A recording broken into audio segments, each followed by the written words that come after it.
News 7 Tamil நேயர்களுக்கு வணக்கம். கேள்வி நேரம் நிகழ்ச்சிக்கு உங்களை வரவேற்பதில் மகிழ்ச்சி. கேள்விகள் உண்மையை வெளிக்கொண்டுவதற்கான ஆயுதம். கேள்விகள் அதிகாரத்திற்கு எதிரான குரல். கேள்விகள் தீர்வுகளை நோக்கிய பயணம். சமூகத்தின ஒவ்வொரு தளத்திலையும் நடக்கிற அதிர்வுகளை ஏற்படுத்துற முக்கியமான விஷயங்கள்ல மக்கள் என்னென்ன கேள்விகளை அரசாங்கத்தை நோக்கி கேட்கணும்னு எதிர்பார்க்கிறாங்களோ அந்த கேள்விகளை உங்க சார்பாக நாங்கள் எழுப்பி கொண்டிருக்கிறோம். அதன் அடிப்படையில் இன்று கேள்வி நேரம் எழுப்ப விரும்புகிற கேள்விகள் எவை? மெரினா போராட்டத்துக்கு பிறகு போராட்டக்காரர்களை அரசாங்கம் அணுகும் விதம் ஆச்சரியத்தையும் அதிர்ச்சியையும் ஒரு சேர வரவழைக்கிறது. குறிப்பாக மாட்டிறைச்சி விவகாரத்தின் போதும் மதுக்கடை எதிர்ப்பின் போதும் போராட்டக்காரர்களை காவல்துறையினர் அணுகிய விதம், குறிப்பாக போராட்டத்தில் ஈடுபட்ட பெண் ஒருவரை காவல்துறை அதிகாரி தாக்கிய விதம் பலரையும் அதிர்ச்சிக்குள்ளாக்கியது. அதன் நீட்சியைத்தான் கதிராமங்கலம் போராட்டக்காரர்களும் அனுபவித்தனர். ஏன் தாக்குதல் நடத்தப்பட்டது என்ற கேள்விக்கு இப்போதெல்லாம் போராட்டம் நடத்துவது ஒரு ஃபேஷன் ஆகிவிட்டது என்று முதல்வர் எடப்பாடி பதில் கொடுத்தது ஊடுதல் தாக்குதல். எரிகிற நெருப்பில் எரிவாயு செலுத்துவது போல மே 17 இயக்க தலைவர் திருமுருகன் காந்தி, ONGCக்கு எதிராக போராடிய மாணவி வளர்மதி இருவரையும் குண்டர் சட்டத்தில் கைது செய்திருக்கிறது அரசு. கதிராமங்கலத்தில் போராடிய மயிலாடுதுறையைச் சேர்ந்த பேராசிரியர் ஜெயராமனும் கைது செய்யப்பட்டிருக்கிறார். ஆக போராட்டக்காரர்கள் எல்லாம் திட்டமிட்டு கைது செய்யப்படுகிறார்களோ என்ற கேள்வி பலரையும் குடைய தொடங்கிய நிலையில் இன்றைக்கு ஆவணப்படை இயக்குனர் திவ்யாவை கைது செய்ய உத்தரவு வந்து சேர்ந்துள்ளது. இத்தகைய தொடர்ச்சியான கைதுகளையும் அவற்றுக்கான பின்னணியையும் பார்க்கும்போது அரசுக்கு யார் தொண்டர்கள் யார் குண்டர்கள் என்ற சந்தேகம் அதிகம் இருக்கிறதோ என்ற கேள்வி எழுகிறது. இந்த கேள்வியே இன்றைய கேள்வி நேரத்துக்கான களத்தை அவசியம் விவாதிக்க வேண்டிய 5 அழுத்தமான கேள்விகளையும் எழுப்புகிறது. அரசியல் பழிவாங்கலுக்கு பயன்படுத்தப்படுகிறதா குண்டர் தடுப்பு சட்டம்?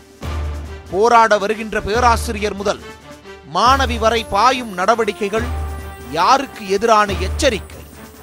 8 ஆண்டுகளுக்கு முன்னர் நடத்திய போராட்டத்துக்காக திவ்யா இப்போது கைது செய்யப்படுவது ஏன்? பாஜக அரசுக்கு எதிராக போராடக்கூடியவர்கள் எல்லாம் திட்டமிட்டு கைது செய்யப்படுகிறார்களா? குண்டர் தடுப்பு சட்டத்தை மறு ஆய்வுக்கு உட்படுத்த வேண்டிய தருணம் வந்து விட்டதா? இன்னும் பல கேள்விகளோடு இன்றைய கேள்வி நேரம் பயணிக்கிறது.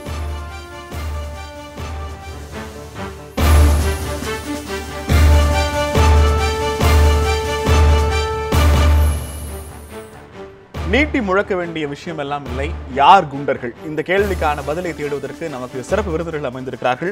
அதிமுக அம்மானிலிருந்து கோவி செல்வராஜ் அவர்கள் நம்மோடு விவாதத்தில் பங்கேற்கிறார். விடுதலை சிறுத்தைகள் கட்சியிலிருந்து ஆலூர் ஷானவாஸ் அவர்களும் ஓய்வு பெற்ற காவல் அதிகாரி கருணாநிதி அவர்கள் நம்மோடு இருக்கிறார்கள். ஆவணப்படை இயக்குனர் திவ்ய பாரதி அவர்கள் நம்மோடு இணைந்திருக்கிறார். அரசியல் விமர்சகர் ராமசுப்ரமணியன் அவர்கள் நம்மோடு இணைந்திருக்கிறார். 5 பேரையும் இந்த நிகழ்ச்சிக்கு வரவேற்கிறோம். கோவை செல்வராஜ் சார், தமிழகத்தினுடைய சட்டம் ஒழுங்கை பராமரிப்பதற்காக முதலமைச்சர் எடப்பாடி பழனிசாமி பல நடவடிக்கைகளை எடுத்து வருகிறார். முதல்ல அதற்கு வாழ்த்துக்கள். குண்டர் சட்டம் அப்படிங்கிற ஒன்றை எதன் அடிப்படையில் எப்படி பயன்படுத்துறீங்க? எங்களுக்கு படிக்கிறதுக்கு கிடைச்சிருக்கிற குண்டர்கள் சட்டமும் அதிமுக அரசுக்கு கிடைச்சிருக்கிற குண்டர்கள் சட்டமும் வேறு வேற இல்ல ரெண்டும் ஒண்ணுதானா? எல்லாருக்கும் ஒரே சட்டம் தான், ஒரே நடைமுறை தான். ஒவ்வொரு கட்சிக்கும் ஒவ்வொரு நடைமுறைக்கும் மாறி மாறி வராது. அரசு சட்டங்கிறது ஒன்று தான். குண்டர் சட்டம் எல்லாருக்கும் ஒன்றும் பயன்படுத்தலையே. யாருக்கு பயன்படுத்தியிருக்காங்க சொல்லுங்க?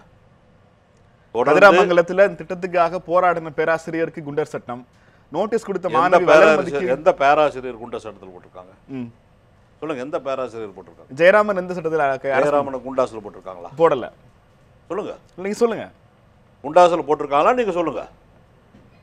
அவங்க கதிராமங்கலத்தில் வந்து போராட்டம் நடத்துகிறாங்க. போராட்டம் நடத்துறதுல வந்து அங்கே 30-35 வருஷத்துக்கு முன்னாடி அமைக்கப்பட்ட அந்த எல்லாருமே அன்றைக்கே நிலம் கொடுத்து எல்லாம் பண்ணி அன்றைக்கி அங்கே பூரா கேஸ் எல்லாமே நாகப்பட்டினம் எண்டு வரைக்கும் எல்லா இடத்துலையும் எடுத்துகிட்டு இருக்காங்க. நிறைய இடத்துல சரி நரிமணத்தில் எடுத்துகிட்டு இருக்காங்க, அங்கே எடுத்துருக்காங்க, தரங்கம்பாடியில் எடுக்கிறாங்க, எல்லா இடத்துல. சரி, வளர்மதி வாங்க. வளர்மதி என்ன பண்ணாங்க?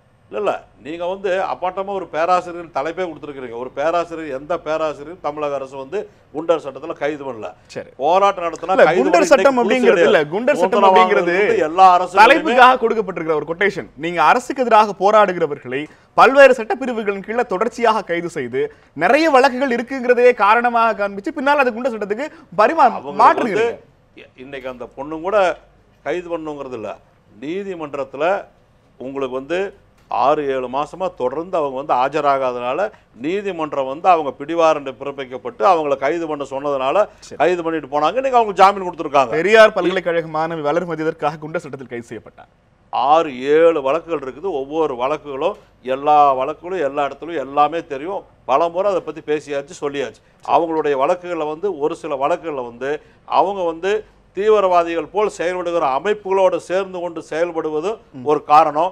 அதோட வந்து மத்திய அமைச்சர் வந்து பொன் ராதாகிருஷ்ணன் அவர்கள் வந்து ஒரு மாணவர் டெல்லியில் இறக்குறாரு. அந்த மாணவனுடைய உடல் வந்து சேலத்துக்கு வருது. அந்த சொந்த ஊருக்கு வந்து அடக்கம் பண்ணி கூடவே அவரும் நடந்து வர இறுதி உள்ளத்தில் வந்துட்டு இருக்காரு. எல்லாம் முடிஞ்சு அந்த இடத்துல செருப்படுத்த ஒருத்தர் பேசுறாரு. அந்த செருப்பு வீசுறவனுக்கு ஆதரவா அவ்வளவு கடுமையா போராட்டம் பண்ணி இது பண்றாங்க.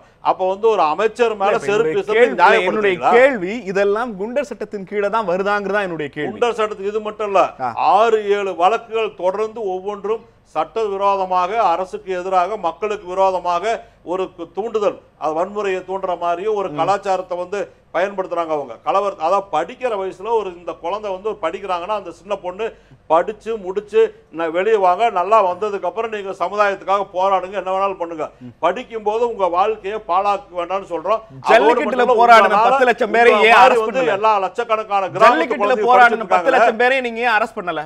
யாரு ஜல்லிக்கட்டு போராட்டத்துல கலந்து கொண்டு 10 லட்சம் பேரை ஏன் அரெஸ்ட் பண்ணல? அவங்க எல்லாம் கல்லூரி படிச்சுட்டு இருக்கும் போது தானே படிப்பை விட்டுட்டு வந்து போராடினாங்க. அது மாணவர்கள், அப்போதைய அரசு ஏன் அதை செய்யல? பாருங்க, மாணவர்கள், பெண்கள், ஆண்கள், நம்ம எல்லாரும் பெரியவங்க, எல்லா அரசியல் கட்சியும் எதுவுமே எந்த வேறுபாடு இல்லாமல் ஒட்டுமொத்தமாக நம்ம உரிமைக்கு போராடுறோம். அந்த மாதிரி ஏதாவது ஒரு போராட்டம் வரும்போது தன்னுடைய எதிர்ப்பு தெரிவிக்கலாம் மொழிய, இது தேவையே இல்லாமல் எங்கெல்லாம் ஏதாவது ஒரு 4 பேர் ஒன்றாவிரதம் வந்து அங்கே போய் நோட்டீஸ் கொடுக்கறது, போராட்டம் பண்ணுறது, மக்களை திசை திருப்புறது, அவங்கள வந்து அறியாமல் இருக்கிற மக்களை வந்து இந்த மாதிரிலாம் தேவையில்லாமல் குழப்பம் பண்ண வேண்டாம்னு சொல்கிறோம். திருமுருகன் காந்தி எதற்காக குண்டர் சட்டத்தில் கைது செய்யப்பட்டது? அவர் மேலே நிறைய ஏகப்பட்ட வழக்கு இருக்குது. அந்த வழக்குகள் அடிப்படையில் தான் அரெஸ்ட் பண்ணியிருக்கு. வேற ஒன்றும் சும்மாலாம் ஒன்றும் இல்லை. அது வழக்குகள் அடிப்படையில் பண்ணியிருக்கு. அது காவல்துறை வந்து நீதிமன்றத்தில் வழக்கு இருக்கு, அந்த வழக்கை சந்திக்கிறாங்க. அவரும் போயிட்டு தொடர்ச்சியா அரசாங்கத்தினுடைய செயல்பாடுகளுக்கு எதிராக யார் குரல் கொடுத்தாலும் அவர்களை சட்டத்தின் கீழ் கைது செய்வதற்கு தயாரா இருக்கு. அந்த மாதிரி இல்லையே, எல்லா கட்சி டெய்லி போராட்டம் பண்றாங்க, உண்ணாவிரதம் பண்றாங்க, ஆர்ப்பாட்டம் பண்றாங்க, டெய்லி நடந்துட்டு தான் இருக்கு. அதை பத்தி எல்லாம் ஒண்ணும் இல்லை. நான் என்ன சொல்றேன், உங்களுக்கு வந்து தனிப்பட்ட முறையில ஒரு சிலர் வந்து ஒரு அமைப்பே இல்லாம ஒரு சும்மா இந்த மாதிரி ஒரு குழப்பத்தை ஏற்பண்ணி மக்கள் மத்தியில சட்ட ஒழுங்க என்னென்ன அமைப்பெல்லாம் ப்ரொடெஸ்ட் பண்ணா கைது பண்ண மாட்டீங்க, என்னென்ன அமைப்பெல்லாம் ப்ரொடெஸ்ட் பண்ணா கைது செய்வீங்க? அது அரசாங்கத்துக்கு தெரியும். யார் எப்படிப்பட்டவங்களுக்கு எப்படி நடவடிக்கை எடுக்கணுங்கிறது காவல்துறைக்கு தெரியும், அரசுக்கு தெரியும். அந்த அடிப்படையில் நடவடிக்கை எடுப்பாங்க.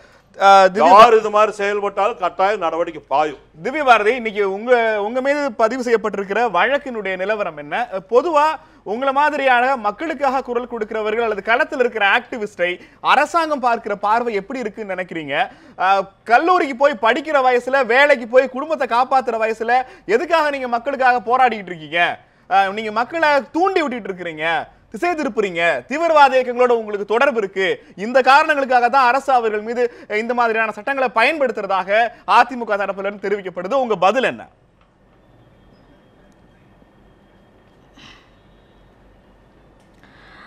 அதிமுக அரசுன்னு மட்டும் இல்லை, அது திமுகவோ காங்கிரஸோ எந்த கட்சி ஆட்சியில் இருக்கிறாங்களோ அந்த ஆளும் கட்சிக்கு எதிராக யாரெல்லாம் பேசுகிறோமோ அவங்கெல்லாம் ஆளும் கட்சிகளுக்கு குண்டர்கள் தான். அப்போ அதிமுக அரசுக்கு இன்றைக்கி நாங்கள்லாம் குண்டர்களாக தெரியல ஆச்சரியமே கிடையாது.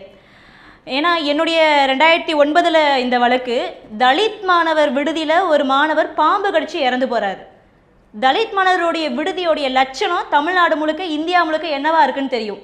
அந்த தலித் மாணவர் விடுதியோடைய தரத்தை மேம்படுத்துங்க அப்படிங்கிற கேட்டதுக்காக போடப்பட்ட வழக்கு தான் என் மீது இந்த போடப்பட்ட இந்த வழக்குங்கிறது.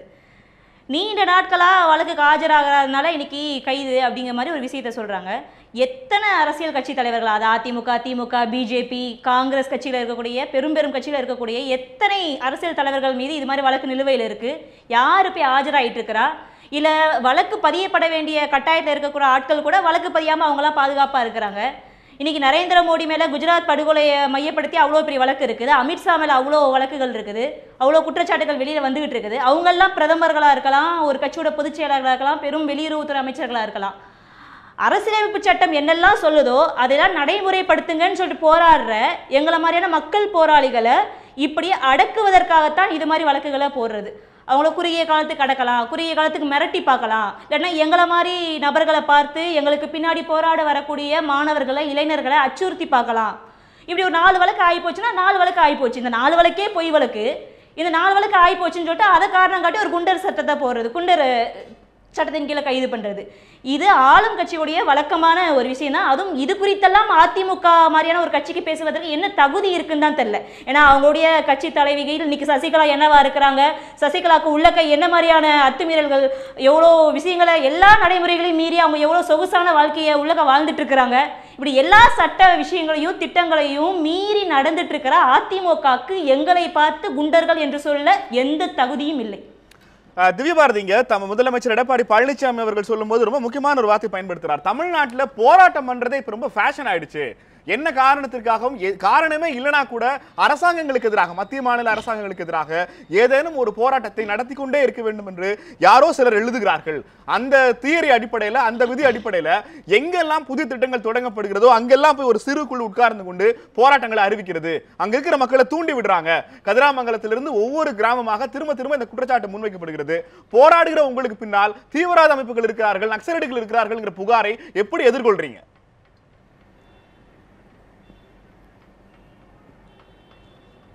முதல்ல நக்சலைட்டுகள்னா என்னன்னு சொல்லிட்டு இந்த காவல்துறையும் தமிழக அரசு ஆளுங்கட்சிகளாக புரிஞ்சுக்கணும்னு நினைக்கிறேன். அது ஒரு நக்சல் பாரிங்கிற ஒரு கிராமத்தில் இருந்த விவசாய எழுச்சி, அதை ஒட்டி வந்த ஒரு போராட்டம். அவங்கள தான் அந்த எழுச்சி மிகுந்த போராட்டக்காரர்களை நக்சலைட்டுகள் சொல்ல தொடங்கினாங்க. அப்போ நக்சலைட்டுகள்னா மக்களுக்காக போராடுபவர்கள் நக்சலைட்டுகள். அது ஏதோ ஒரு கெட்ட வார்த்தை மாதிரியோ, அது ஏதோ தீவிரவாதி மாதிரியோ ஒரு விஷயங்களை திட்டமிட்டு செய்ய முயற்சி பண்ணுறாங்க. அது கிடையாது. மக்கள் ரொம்ப தெளிவாக இருக்காங்க. மக்களுக்காக நிற்கிறவர்கள் நக்சலைட்டுகள்ங்கிறதுல மிக தெளிவாக இருக்கிறாங்க மக்கள். இந்த தீவிரவாத குழுக்களோட தொடர்பு அப்படின்னு சொல்லி நிரூபிக்க சொல்லுங்க. எந்த தீவிரவாத குழு? ஏன்னா ISIS ஓடையா இல்லை வேற ஏதாவது அமைப்புகள் இருக்கா? இதை வெளிப்படையா சொல்லுங்களேன், அந்த அமைப்புகள் என்னவா இருக்குன்னு சொல்லிட்டு. ஏதோ ஒரு முத்திரையை குத்துறது, போற போக்கில் அவங்கள மாவோயிஸ்ட்டுங்கிறது, எங்களை மாவோயிஸ்ட்டுங்கிறது, வேற ஏதாவது தீவிரவாதின்னு சொல்றதெல்லாம் என்ன ஆதாரம் இருக்குது அவங்களுக்கு பேசுறதுக்கு? இது ரொம்ப ஈஸி. இவங்களை இப்படி முத்திரை குத்துறதுங்கிறது பின்வரும் மாணவர்களுக்கு அச்சுறுத்தலா இருக்கு. ஏதோ நக்சலைட்டுங்கிறது கெட்ட வார்த்தை மாதிரியும், அப்படி ஒரு முத்திரை குத்திட்டா அவங்க பின்னாடி அணிதரல மாணவர்கள் பயப்படுவாங்கன்னு நினைச்சிட்டு இருக்காங்க. காவல்துறை மிக தெளிவா இருக்கிறாங்க. மாணவர்கள் நக்சலைட்டுக்கான அர்த்தமெல்லாம் மாணவர்களுக்கு மிக தெளிவாவே புரியும். அதுவும் மக்கள்கள் யார் முட்டாள் இல்லை. இப்படி அதிமுகவோ மற்ற ஆளுங்கட்சிகளோ மக்களை முட்டாள நினைக்கிறத முதல்ல நிறுத்திக்கணும்னு நினைக்கிறேன். ONGCக்கு எதிராக 2 பேர் 3 பேர் போராடல, ஒட்டுமொத்த கிராமமும் இங்கே போராடிட்டு இருக்கு. பெரும் மக்கள் திரள் போராடிட்டு இருக்காங்க. அத்தனை பேரும் மூளை இழந்து ஏதோ 2 பேர் வளர்மதி சொல்ற பேச்சை கேட்டோ, திருமுருகன் காந்தி சொல்ற பேச்சை கேட்டோ அப்படியே உட்காரல. மக்களை தவறா இப்படி ஒரு முட்டாள்கள் மாதிரி நினைக்கிறத அதிமுக கட்சிகள் நிறுத்தணும். இது மக்கள் விரோத திட்டங்கள் எங்க செயல்படுத்தப்பட்டாலும் அங்க பெருந்திரள் மக்கள் போராட்டங்கள் எழத்தான் செய்யும். இதேதான் அதிமுக இன்னைக்கு எதிர்கட்சியா இருந்தா ONGC போராட்டத்துக்கு ஆதரவு தெரிவிச்சிருப்பாங்க. கதிராமங்கலத்துல போயிட்டு அவங்க கட்சி தலைவர் உட்கார்ந்து இருப்பாங்க. இன்னைக்கு ஆளுங்கட்சியா இருக்கு, எதிர்கட்சியா இல்ல. அதனால இன்னைக்கு போட்டுட்டு நாங்க 30 வருஷத்துக்கு முன்னாடி நிலத்தை வாங்கிட்டோம், மக்கள் கொடுத்துட்டாங்க, கொடுத்தவங்களா இன்னைக்கு உட்காந்து உங்களுக்கு எதிராக போராடிட்டு இருக்கிறாங்க. இத்தனை நாளா அவ்வளோ கொடூரமான வன்முறை ஏவிய பிறகு ஏன் உங்க மேல இவ்வளோ தொடர்ச்சியான போராட்டத்தை கட்டி அமைச்சிட்டு இருக்கிறாங்க? ஸோ மக்களை இது குறைத்து மதிப்பிடக்கூடாது. இந்த நக்சலைட்டு, மாவோயிஸ்ட், தீவிரவாதி பட்டம் கட்டுறதெல்லாம் ரொம்ப பழைய ஸ்டைல். புதுசா எதையாவது யோசிங்க அப்படிங்கிறது தான். தேவாரை தொடர்ந்து பேசலாம். கருணாநிதி அவர்களிடம் ஏதாவது மக்களுக்காக போராட்டங்கள் எங்கேயாவது நடந்தாங்கன்னா அவங்கள கார்னர் பண்றதுக்கு போலீஸ்ல ஸ்ட்ராட்டஜி வச்சிருக்காங்க. முதல்ல ஒரு சட்டம் ஒழுங்கு சீர்கெடுக்கிற மாதிரியான விஷயம், அரசுக்கு எதிராக துண்டு பிரசுரங்கள் கொடுத்தது, மக்களை வன்முறைக்கு ஆதரவாக தூண்டி விடுறாரு, பின்னால் இருந்து சில தீவிரவாத இயக்கங்கள், இந்த மாதிரியான இந்த பேட்டர்ன் ஒரே பேட்டர்னா இருக்காது. எப்படி தொடர்ச்சியாக பல ஆண்டுகளாக இந்த பேட்டர்ன் அப்படியே இருக்கிறது. இப்ப கடைசியா அதுல குண்டர் சட்டம் ஆட் ஆயிருக்கிறது. திருமுருகன் காந்தியிலிருந்து இப்போ கடைசியாக கைது செய்யப்பட்டிருக்கிற வளர்மதி வரைக்கும் இந்த பேட்டர்னை காவல்துறை தொடர்ந்து செய்வதன் மூலமாக மக்களை போராட வர வேண்டாம், அரசுக்கு எதிராக போராட வர வேண்டாம்னு ஒரு சமிக்கையை கொடுக்குறீங்களா கருணாநிதி சார்? இல்லை, அதாவது காவல்துறைக்கு நிச்சயமாக பொதுமக்கள் நடத்துல போராட்டத்தை எதை காரணத்துக்காக நடத்துகிறார்கள், ஏன் நடத்துகிறீர்கள் தடுக்கவோ அல்லது அரசை ஆராயவோ அதிகாரம் கிடையாது, உரிமையும் கிடையாது. சரி, எங்களுடைய இதெல்லாம் என்னன்னு கேட்டீங்கன்னா போராட்டம். நீங்க சொல்ற காவல்துறை அப்படிங்கிறது சட்டம் ஒழுங்கு காவல்துறை மட்டும்தானா, உளவுத்துறையும் சேர்த்தா? எல்லாத்தையும் சேர்த்தா நான் சொல்றேன். அதாவது போராட்டம் வன்முறையாக மாறும்போது தான் காவல்துறை அங்க போய் நம்ம ஸ்டெப் இன் பண்றோம். மற்றபடி சாதாரணமாக போராட்டம்னு கேட்கும்போது நம்ம குண்டர் சட்டத்தை பத்தி பேசுறதுக்கான அடிப்படை காரணமே இவரால் வன்முறை நிகழும் அல்லது இவரால் அசம்பாவிதம் நிகழும் என முன்கூட்டியே கணித்து அதன் அடிப்படையில் ஒரு நபரை கைது செய்வதற்கான ஒரு சட்ட வாய்ப்பை குண்டர் சட்டம் உங்களுக்கு வழங்குகிறது. அதன் அடிப்படையில் இப்ப இந்த வகையிலான போராட்டங்கள் இருக்கிறவங்களை கைது செய்கிற போது வன்முறை வந்த பிறகு அதை கண்ட்ரோல் செய்வது என்பது வேறு. வன்முறை வர்றதுக்கு முன்னாடி இவங்களாலதான் வன்முறை வரும்னு நீங்க எப்படி முடிவு பண்றீங்கன்னு கேட்கிறேன். அவருடைய நடவடிக்கைகளை பொறுத்து தான். என்ன மாதிரியான நடவடிக்கைகள் அது? சாதாரணமாக போராட்டம் நடத்த வேண்டும் என்ற எண்ணமே எல்லாமே இருக்கிற மக்கள்கிட்ட போய் அவர்களை போராட்டம் நடத்த சொல்லி தூண்டி நோட்டீஸ் கொடுத்தால் அது வன்முறையை தூண்டுறதை தான் எடுத்துக்குவாங்க. அதோடு கூட கான்ஃபிடென்ஷியல் ரிப்போர்ட் வரும் எங்க எங்க உலக ஏரியால இப்ப நான் ஒரு சின்ன எக்ஸாம்பிள், இப்ப எங்க ஏரியால லைட் வரலன்னு எல்லாரும் கம்ப்ளைண்ட் பண்ணிட்டு இருக்காங்க. ஒருத்தர் வந்து இந்த மாதிரி நம்ம ஏரியாக்கு லைட் வாங்கி கொடுக்கறதுக்கு நம்ம கார்பரேஷன்லயோ இல்ல ஏபி ஆஃபீஸ்ல கம்ப்ளைண்ட் பண்ணுவோம், லெட்டர்ல சைன் வாங்குற எல்லார்கிட்டையும் இந்த இடத்துல வந்து 10 பேர் என்ன கோஷம் போடுவோன்னு கூப்பிடுறாரு. அந்த பகுதி மக்கள் தங்களுடைய அடிப்படை கோரிக்கைகளுக்காக ஒன்று திரள்வதற்கு அழைப்பு விடுப்பதை எப்படி போராட்டத்தை தூண்டுவதாகவும் கேட்கிறேன். அதற்கு செய்ய வேண்டிய நடவடிக்கைலாம் எடுத்து அந்த அதிகாரிகளை அணுகி அதே ஏற்பாடு செய்கிறவர் அந்த பகுதியில் உள்ள அதிகாரிகள்கிட்ட போய் கேட்டுட்டு முடியலைங்கிற பட்சத்தில் இத்தனாம் தேதிக்குள்ள எங்களுக்கு நடவடிக்கை எடுக்கலைன்னா எங்களுக்கு இது நாங்கள் போராட்டம் நடத்த போகிறோம் அப்படின்னு சொல்லிட்டு அங்கே உள்ள காவல்துறையில் தெரிவித்து நாங்கள் இந்த மாதிரி நாங்கள் பல முறை அதிகாரிகளை அணுகி பார்த்துட்டோம், எங்களுக்கு வேலை நடக்கலை, நாங்கள் இவ்வளோ பேர் நாங்கள் போராட்டம் நடத்த போகிறோம் அப்படின்னு சொல்லிட்டு நீங்கள் ரோட்டில் நின்று ஒரு கோஷம் போட்டிங்கன்னா அது நாங்கள் பாதுகாப்பே கொடுப்போம். நீங்கள் ரோடு பல ஆண்டுகளாக தொடர்ச்சியாக மெரினால நினைவேந்தல் நடத்தியிருக்கிறாரு. நீங்க போராட்டம் நடத்துறதுக்கு அலாட் பண்ணி கொடுத்திருக்கிற சென்னையினுடைய பகுதிகளில் தான் போராட்டம் நடத்திட்டு இருக்காங்க. உங்க அனுமதியோட தான் அந்த போராட்டம் நடந்து கொண்டிருக்கிறது. ஆனால் தொடர்ச்சியா அவர் மீது வழக்குகள் தொடரப்பட்டு இன்னைக்கு அவர் குண்டர் சட்டத்தில் கைதாகி இருக்கிறார். சோ எந்த அடிப்படையில போராட்டம் நடத்துவதற்கு அனுமதி பெற்று நடந்தும் கூட அவர் மீது குண்டர் சட்டம் போடப்படுகிறது? அனுமதி கொடுத்தப்ப நடத்தப்ப அவர் மேல் நடவடிக்கை எடுக்கல. அனுமதி கொடுக்காமல் இருந்த போது அவர், அதாவது இந்த அனுமதி கொடுத்து நடந்து கொண்டிருந்ததுக்கும் அனுமதி கொடுக்காமல் அவர் பண்ணும்போது கைது பண்ணுவதற்கும் இடையில ஒரு நடந்தது தான் அந்த ஜல்லிக்கட்டு போராட்டம் மெரினாவில் நடந்தது. அதனால அந்த மெரினா பகுதியை இந்த மாதிரி போராட்டம் நடத்துவதற்கு உகந்த பகுதி இல்லை என்று அதை இது பண்ணிட்டாங்க, ரூல் அவுட் பண்ணிட்டாங்க. அந்த பகுதியில் நாங்கள் போன வருஷம் நடத்தினோம், இந்த வருஷமே நடத்துறேன்ட்டு இவர் போனார். முடியாதுங்க, இந்த வருஷம் இந்த மாதிரி இடையில ஒரு இது நடந்து போச்சு, அதனால நாங்கள் மெரினாவை யாருக்கும் எதற்காகவும் கொடுக்கறதில்லன்னு முடிவு பண்ணிட்டோம், வேண்டாம்னு சொன்னாங்க. அதையும் மீறி இவர் பண்ணார். பண்ணதோடு இல்லாமல் ரோடில் உட்காந்து மறியெல்லாம் பண்ணாங்க. அதனால அவர் மேல அரசு. என்னுடைய கேள்வி, சட்ட மீறலுக்கான வழக்கும் ஒரு குண்டர் சட்டம், அதாவது மணல் கொள்ளையில ஈடுபடுறவங்க, கற்பழிப்பு, பாலியல் பலாத்காரம் உள்ளிட்ட பல்வேறு தொடர் குற்றங்களில் ஈடுபடுறவங்க, ரியல் எஸ்டேட் பிரச்சனையில் ஈடுபடுறவங்க, திருட்டு விசீடு விற்கிறவங்க, இப்படிப்பட்டவர்களோடு வழக்குகளோடு தொடர்புடைய குண்டர் சட்டத்தில் உங்ககிட்ட தொடர்ச்சியாக அனுமதி கேட்டு போராடி கொண்டிருந்த போராட்டக்காரர்களையும் அந்த சட்டத்தின் கீழே உள்ளதுக்கு போடுறது சரிதானாங்கிறதா என்னோட கேள்வி. கம்ஃபர்டபுளா மற்றதெல்லாம் சொன்னீங்க, ஒரு வகை இருக்கு பொது அமைதிக்கு பங்கம் விளைப்பவர்கள். சரி, பொது இதுக்கு சீனை கிரியேட் பண்ணி மக்கள் கலவரம் அடைய செய்கிறவர்கள், தொடர்ச்சியாக அமைதியை குலைக்கின்றவர்கள், இவர்கள் வெளியிலே இருந்தால் அமைதி குலையும் என்று தக்க ஆதாரம் இருக்க மாதிரி உள்ள சூழ்நிலையில உள்ளவங்களையும் குண்டர் இடத்துல போல அதுல இருக்கு. குண்டாஸ்ன்னு சொல்லி இந்த குண்டாஸுங்கிறது ஒரு சும்மா ஜெனரல் வேர்டு போட்டாங்களே தவிர அதுல பல இது வருது. Boot lickers, land grabbers, immoral traffic அஃபெண்டர்ஸ்னு வருது.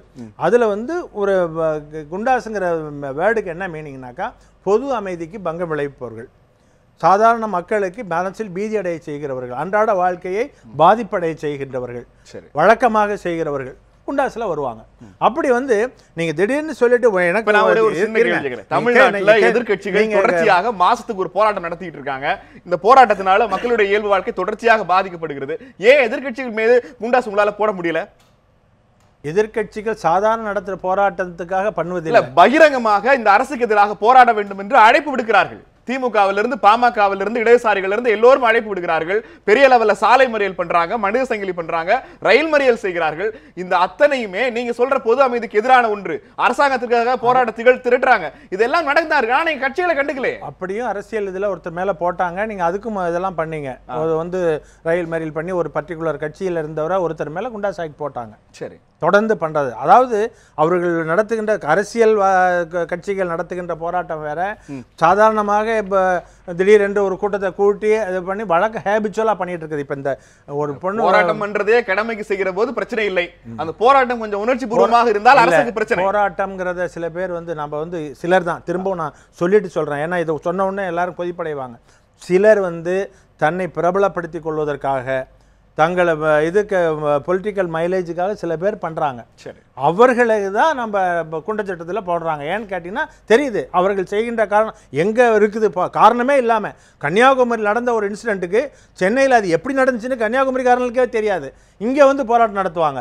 சும்மா ஒரு பாத்ரூமில் ஒரு பாடகர் பாடினார்னா அதுக்கு ஒரு போராட்டம், ஒரு படத்துக்கு தலைப்பு வச்சுட்டாங்கன்னா அதுக்கு ஒரு போராட்டம், வசனத்தில் ஏதாவது ஒன்று குறுக்க ஒரு வரி வந்துச்சுன்னா அதுக்கு ஒரு போராட்டம். இப்படி போராட்டங்களே ஒரு தன்னுடைய இதாக நினைக்கிறவங்க ஒரு சிலர், திரும்பவும் சொல்கிறேன் ஒரு சிலர், அந்த ஒரு சிலர் மேலே தான் நாங்கள் குண்டர் சட்டத்தில் இவங்களை வந்து விட்டோம்னா வெளியில் வந்து அவங்க தேடி அலைகிறாங்க. அவங்க சந்தர்ப்பத்துக்காக போராட்டம் நடத்தி தங்களை பிரபலப்படுத்திக் கொள்வதற்காக தேடி அலைகிறார்கள். அவர்கள் மீது தான் குண்டர் சட்டம் பாயுதே தவிர நியாயமான காரணத்துக்காக இந்த இப்ப மீத்தேனுக்காக அங்க பண்றாங்கன்னா அங்க உள்ள மக்கள் பண்றதுல எங்களுக்கு ஒண்ணும் இதுவும் கிடையாது. பேராசிரியர் ஜெயராமன் அந்த மக்களை ஜெயராமன் குண்டாஸ்ல போடலையே. குண்டாஸ்ல போடலனா அவர் கைது பண்ணிருக்கீங்க. கைது பண்றதா prevent arrest. That is prevent arrest. இவரை வந்து மத்தவங்க எல்லாம் சேர்க்கறாரு. அதனால வந்து பிரிவென்ட் அரெஸ்ட். நீங்க சொல்றீங்க மீத்தேனுக்கு எதிராக அந்த மக்கள் அவங்களா திரண்டு போராடுறாங்க, அமைதியா போராடுறாங்க. அத ஒருத்தர் கோஆர்டினேட் பண்றாருன்னா அவரை நீங்க கைது செய்ய வேண்டிய அவசியம் என்ன? அது வந்துங்க பிரிவென்ட் அரெஸ்ட்ங்க. டெம்பரரியா அப்போதைக்கு அவருடைய நடவடிக்கைகள் அவர் வந்து விட்டால் இவர் ஒரு பிடிக்கக்கூடிய குற்றத்தை செய்வார் அப்படிங்கிறதுக்காக அரெஸ்ட் பண்ணி சாயந்தரமே ரிலீஸ் பண்ணுவாங்க. சரி. இல்லைன்னா ஒரு 10 days 15 days இது பண்ணிட்டு அப்புறம் ரிலீஸ் பண்ணுவாங்க. ஸ்பெசிஃபிக் அஃபென்ஸ் பண்ணா ஒரு 15 days ரிமாண்ட் பண்ணுவாங்க. இல்ல சும்மா வந்து நின்னார்னு வச்சுங்க, பிரிவென்ட் அரெஸ்ட் காலையில அரெஸ்ட் பண்ணி சாயந்தரம் வரைக்கும் உட்கார வச்சு அனுப்பிச்சு விடுவாங்க. தொடர்ந்து இப்படியே பண்ணிக்கிட்டே இருக்கிறாங்க. எங்கெங்க ப்ராப்ளம் இருக்குன்னு தேடி போய் மக்களை தூண்டி விட்டு பண்றாருன்னா குண்டாஸ் ஆக்ட்ல போடுவாங்க. ஏதாவது குண்டாஸ் ஆக்டுக்கு இது வேணும், இன்கிரிடியன்ஸ் வேணும். நாங்க இஷ்டத்துக்கு பண்ண முடியாது.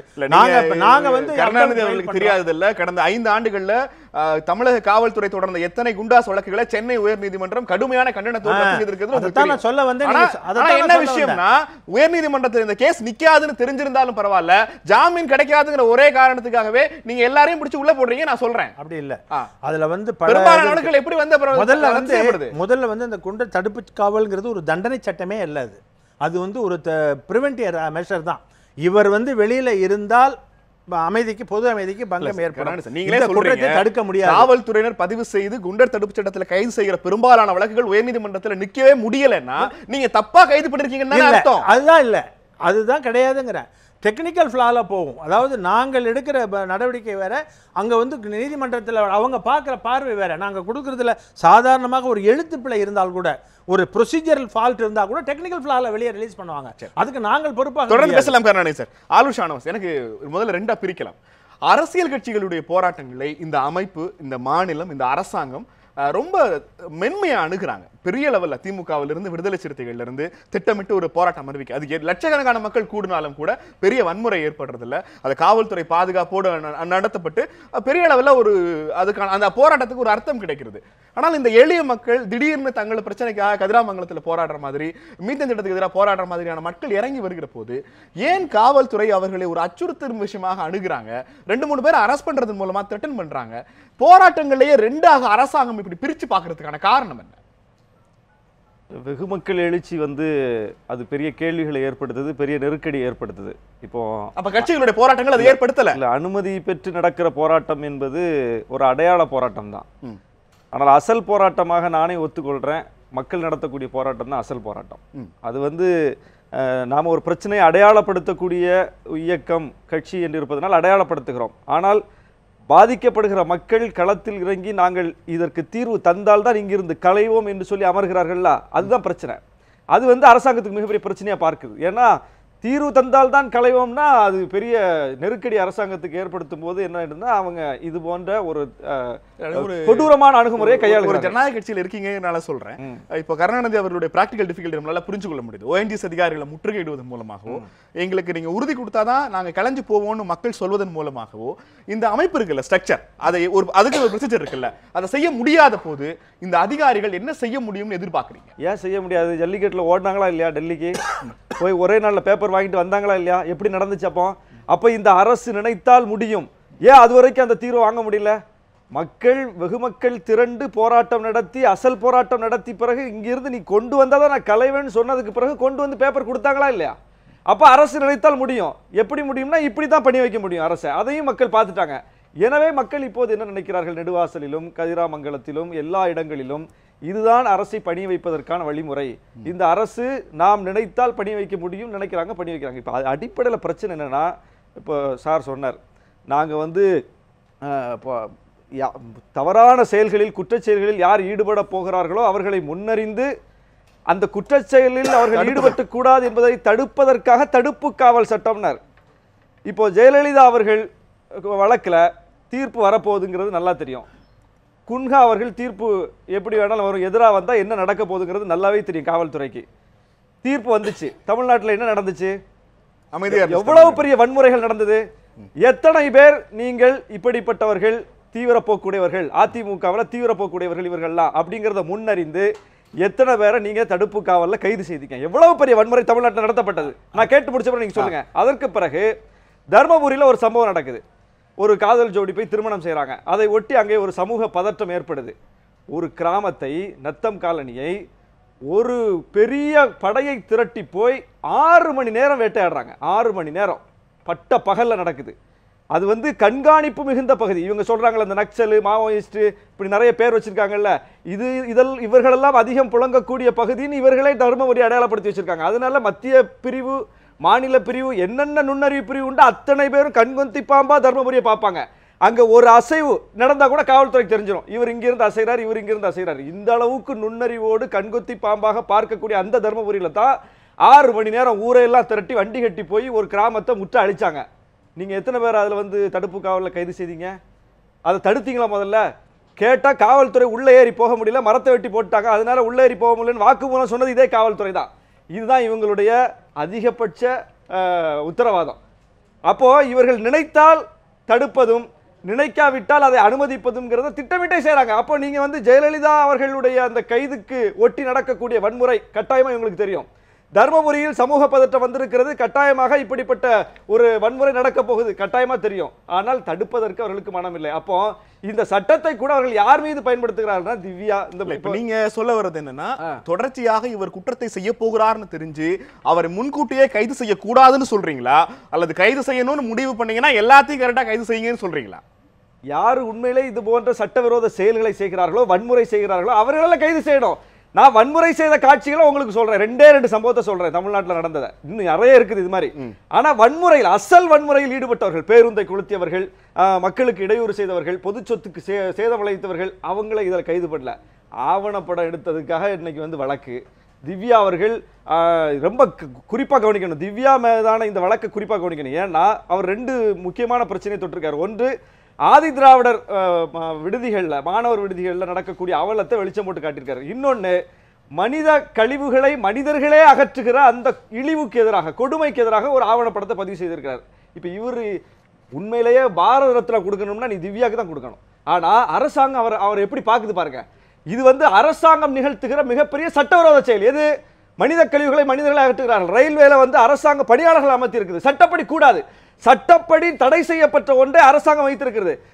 இதுல டிரைனேஜுக்குள்ள மனிதர்களை இறக்கி, ஆனா அரசாங்கம் அதை மாநகராட்சியே பணியாளர்களை வச்சிருக்குது. அப்ப சட்டவிரோத செயலை செய்கிற அரசாங்கத்தை 2009 வழக்கை இப்ப திவ்யா மீது திரும்ப கிளறுவதற்கு அவர் கக்கூஸ் என்கிற ஆவணப்படம் எடுத்ததுதான் காரணம்னு நினைக்கிறாரா ஆளுஷ் ஷானவாஸ்? எத்தனை இடத்துல அவருடைய படம் திரையிடப்படாமல் தடை செய்யப்பட்டது? எவ்வளவு பெரிய நெருக்கடிக்கு உள்ளானார் அவரு? ஏன் அந்த படம் என்ன ஒரு உண்மையை தானே பேசுது, ஒரு சமூக அவலத்தை தானே பேசுது. நீங்க மானமுள்ள அரசாக இருந்தா இந்த அவலத்தை நோக்கி உங்களுக்கு கோபம் வரணும். ஆனா அந்த அவலத்தை அம்பலப்படுத்துகிற ஒரு படைப்பாளியின் மீது ஏன் உங்களுக்கு கோபம் வருது? அப்ப அவர் திருட்டு விசிடி பண்ணாரா? அவருக்கு கள்ளச்சாராயம் காய்ச்சினாரா? திருமுருகன் காந்தி என்ன செயின் பறிச்சாரா? என்ன செஞ்சாரு? போராட்டம் நடத்துறாங்க, மக்களுக்கான பிரச்சனைகளை அடையாளப்படுத்துறாங்க, ஒவ்வொருவரும் ஒவ்வொரு வடிவத்தில் அடையாளப்படுத்துறாங்க. நான் உட்கார்ந்து பேசுறேன், எனக்கு பேச வரும், நான் பேச்சின் மூலம் அடையாளப்படுத்துறேன். அவருக்கு படம் எடுக்க வரும், அவர் படம் எடுத்து அடையாளப்படுத்துறாரு. திருமுருகன் காந்திக்கு போராட்ட வடிவத்தில் அக்கறை இருக்குது, ஆர்வம் இருக்குது, அவர் போராட்டத்தின் மூலம் வெளிப்படுத்துறாரு. ஒவ்வொருத்தரும் ஒவ்வொரு வடிவத்தில் வெளிப்படுத்துறோம். இதுல என்ன பிரச்சனை அரசுக்கு? சட்டவிரோத செயலை செய்கிற யாருமே இப்படி கைது செய்யப்படவில்லை. நீங்க அழகா கேட்டீங்க ஐயாட்ட, 1900 வழக்குகள் ஜெயலலிதா அவர்கள் ஆட்சியில் 2011 குண்டர் சட்டம், 140 பேர் மட்டும்தான் கடைசியில் உறுதிப்படுத்தப்பட்டது. அந்த 140 பேரும் வந்து நீங்க ஒழுங்கா வாதாடி இருந்தாங்கன்னா அவங்களும் வெளியே வந்திருப்பாங்க. அப்ப என்ன பொருள்? அப்ப ப்ரூஃப் மிஸ்டேக்ல டெக்னிக்கல் ஃபால்ட்னா, டெக்னிக்கல் ஃபால்ட்னா 1700 பேர் முரண்படுற விஷயம். திவ்யா ரொம்ப தொடக்கத்துல ஆரம்பத்துல சொன்னாங்க, அதிமுக அரசுன்னு நான் முன்வைக்கிறேன். அவங்க ரொம்ப தெளிவா சொல்றாங்க, அது அதிமுக அரசுன்னு இல்ல, திமுகவோ காங்கிரஸோ பாஜக அரசு என்கிற பெயரில் யார் ஆட்சியில் இருந்தாலும் அவருக்கு இதுதான் அப்படிங்கிற போது, அங்க இந்த சிஸ்டத்துக்குள்ள வந்தவங்க சிஸ்டத்தினுடைய ப்ரொசீஜரை ஃபாலோ பண்றாங்கன்னு நான் சொன்னா இல்லைன்னு சொல்லுவீங்களா? இல்ல, அது உண்மைதான். இப்ப நாங்க திமுக ஆட்சியில, திமுக கூட்டணியிலே நாங்க இருந்தோம். ஆனா ஈழ போராட்டத்துக்காக போராடின எங்களுடைய கட்சி தோழர்கள் 30க்கும் மேற்பட்டவர்கள் மேல குண்டர் சட்டம். சரி, கூட்டணியில் தான் இருக்கிறோம். ஆனா திமுக அரசு விடுதலை சிறுத்தைகள் மேல குண்டர் சட்டம் போட்டது. இதெல்லாம் நடந்தது. நாங்க அதை எதிர்த்து போராடவும் செஞ்சோம். இது வந்து ஆளும் கட்சி என்பது அது ஆளுங்கட்சி கூட குணத்தை வெளிப்படுத்து. நாம பார்க்கிறது இந்த அளவுக்கு இன்றைக்கு போராளிகள் குறிவைக்கப்படுவது இது வந்து எப்பவும் இல்லாத ஒரு புதிய விஷயமா இருக்குது. அதை நம்ம பார்க்க வேண்டியிருக்குது. நீங்க வந்து அதுவும் குறிப்பா மாநில அரசுக்கு எதிராக போராட்டத்தில் கூட இவ்வளவு வன்முறை, இவ்வளவு கொடூரத்தை மாநில அரசு காட்டல. மத்திய அரசு திட்டங்களுக்கு எதிராக யார் போராடுறாங்களோ, மத்திய அரசு திட்டங்களை எதிர்த்து யார் குறிவைக்கிறாங்களோ அவங்களை எதிர்த்து குறிவைக்கப்படுவது மிக மோசமான ஒரு நிலைக்கு தமிழ்நாடு போயிட்டு இருக்கு. எனக்கு ராமசுப்ரமணியன் சார், தொடர்ச்சியாக இந்த போராடுகிற மக்கள் போராளிகள் அவங்க வந்து ஒரு ஆக்டிவிஸ்ட் போராடுறாங்க, அவங்கள அரசு செய்யறது இல்லை அவங்கள ஹராஸ் பண்றது அப்படிங்கிறத இந்த அரசாங்கத்தில் இருக்கிற நபர்கள் ஏன் அவங்கள போய் டார்கெட் பண்றாங்க? அவங்க ஒரு லீஸ்ட் விக்டிம் தானே உங்களுக்கு? அது இப்போ எல்லாரும் பேசும்பொழுது இந்த மாதிரி போராளிகள் எல்லாருமே ரொம்ப சமூகத்துக்காகவே பாடுபடக்கூடியவர்கள், அவர்களை போய் ஏன் நாம் தொந்தரவு பண்ணோம், குண்டாஸில் ஏன் போடணும் அப்படிங்கிற மாதிரி எல்லாம் கேள்வி கேட்டு கொண்டு இருக்கின்றார். திரு ஷானவாஸாக இருக்கட்டும், அந்த பெண்மணி திவ்யாகவே இருக்கட்டும். இப்போ நான் கேட்கின்றேன், இன்றைக்கி முதல்ல இந்த திருமுருகன் காந்தி அவரை வந்து செடிஷன் கேஸ்லேயே போட்டிருக்கணும். தேச துரோகத்துக்கு அவருடைய யூடியூப்பில் பிறகு தான் நான் பார்க்க முடிந்தது. அவருடைய நடவடிக்கை முழுவதும் இந்த தேசத்துக்கு எதிரான தனிநாடு என்பது போல பேசுறது. நான் வந்து இங்கே பதிவு செய்தால் அல்லது வேறு எந்த டிவியில் பேசினேன்னு ரெண்டாவது நாள் இந்த இது ஜல்லிக்கட்டு பிரச்சனை வந்த போது ரெண்டாவது நாள் நான் மிக தெளிவாக பதிவு செய்தேன். இது வந்து ஆன்டி நேஷனல் ஆக்டிவிஸ்ட் கையில் போய் கொண்டிருக்கின்றது. தேச துரோகத்திற்கு எதிராக அந்த தேச துரோகத்துக்கு செயல்பட்டு கொண்டிருக்கின்றார்கள். அவருடைய நடவடிக்கைகள் அந்த மாதிரி போய் கொண்டிருந்தன. திருமுருகன் காந்தியினுடைய செயல்பாடு அப்படித்தான் இருந்தது. தொடர்ந்து அவருடைய பேச்சு அது மட்டுமல்ல, ஒரு துவேஷம், ஒரு சமூகத்தின் மேலே ஒரு பல வகையான துவேஷங்கள், தேசத்தின் மேலே ஒரு கடுமையான கோபம், அது வந்து தனி நாடாக பிரிக்கக்கூடிய அளவிற்கு அவர் பேச ஆரம்பித்தார். அதனால் இவர் குண்டர் சட்டத்தில் போட்டது மிக மிக சரியானது. இன்னும் சொல்ல போனால் செடிஷன் கேஸ் அவர் வந்து இந்த தேச துரோகம் செய்தார் அப்படிங்கிற மாதிரி கேஸ் எல்லாம் கூட அவர் மேலே போட வேண்டும் என்பது என்னுடைய அபிப்பிராயம். இன்னொரு விஷயம், இந்த மாதிரி செய்கின்றாரா திரு கருணாநிதி அவர்கள் சொன்னது போல் அங்கே வந்து பர்மிஷனே கிடையாது அப்படின்னு இருக்கும்பொழுது அந்த இடத்துல நான் பண்ணுவேன் அப்படிங்கிறது. இன்றைக்கி ஸ்ரீலங்காவில் நான் அடிக்கடி போகக்கூடிய இடம் வந்து அங்கே வந்து அவங்க எங்களுடைய பிரச்சனை நாங்கள் பார்த்துக்குறோன்றாங்க. இங்கே அந்த விஷயத்தை பூதாகரமாக அந்த பிரச்சனையை மே 17 என்கின்ற இயக்கத்தின் மூலமாக அதை பூதாகாரமாக கொண்டு வருவது, இது வந்து எப்படி சரியாகும்? அங்கே வந்து தடை செய்யப்பட்ட இடமாக இருக்கும்பொழுது அங்கே வந்து நாங்கள் வந்து நினைவேந்தல் அப்படிங்கிற மாதிரி செய்வது என்பது தவறான செயல்பாடு. ஆகவே அதை செய்யும் பொழுது நீங்கள் வந்து அதுக்கு நீங்கள் பர்மிஷன் கொடுக்கணும் அப்படின்னு எதிர்பார்ப்பது என்பது தவறானது.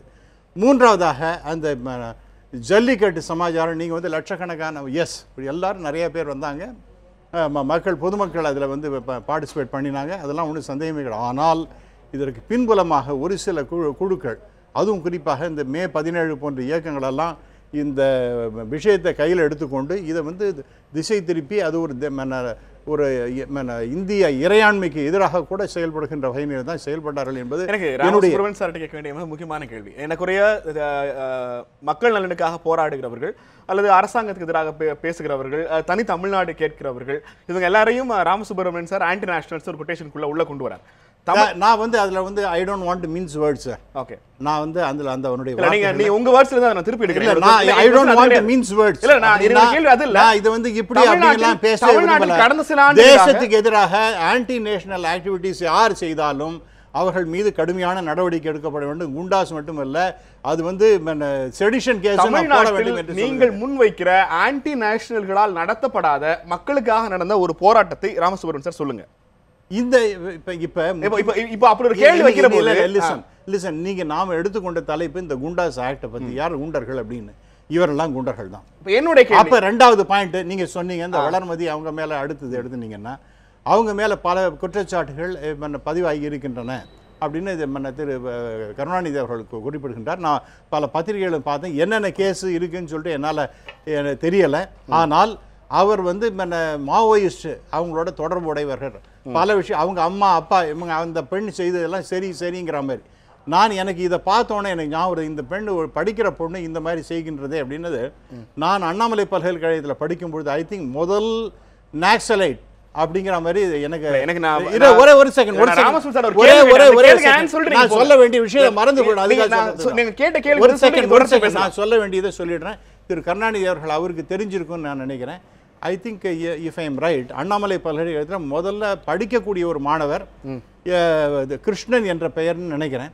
அவர் தான் அவர் Annamalai engineer, engineering college student அவர் பல விஷயத்தில் அவர் வந்து திரைமறைவாகவும் பல ஆக்டிவிட்டீஸும் இருந்து திடீர்னு ஒரு நாளைக்கு அது குண்டு வைக்கிறது, கையெறி குண்டு இது மாதிரிலாம் தயார் பண்ணி கொண்டிருந்தார். ஒரு நாளைக்கு காணாமல் அவரை தேடுகின்றதுன்னு காணாமல் போய் அப்புறம் வந்து காட்டுக்குள்ளே பதுங்கி பல தேச துரோக வழக்குகள்லாம் அவர் மேலே பதிவு செய்யப்பட்டு கடைசியில் அவர் வந்து இந்த போலீஸுக்கு எகன்ஸ்டாகவே கையெறி குண்டு அது மாதிரிலாம் எடுத்து செய்யும்பொழுது அவர் சுட்டு கொல்லப்பட்டாருங்கிறது செய்தி. இது எதற்காக சொல்கிறேன்னா, எனக்கு அவரை பற்றி தான் ஞாபகம் வந்தது. இந்த மாணவர்கள் என்று வரும்பொழுது நான் சொல்கிறது ஒரு 50 வருஷத்துக்கு முன்பு நடந்த சமாச்சாரத்தை சொல்கிறேன்.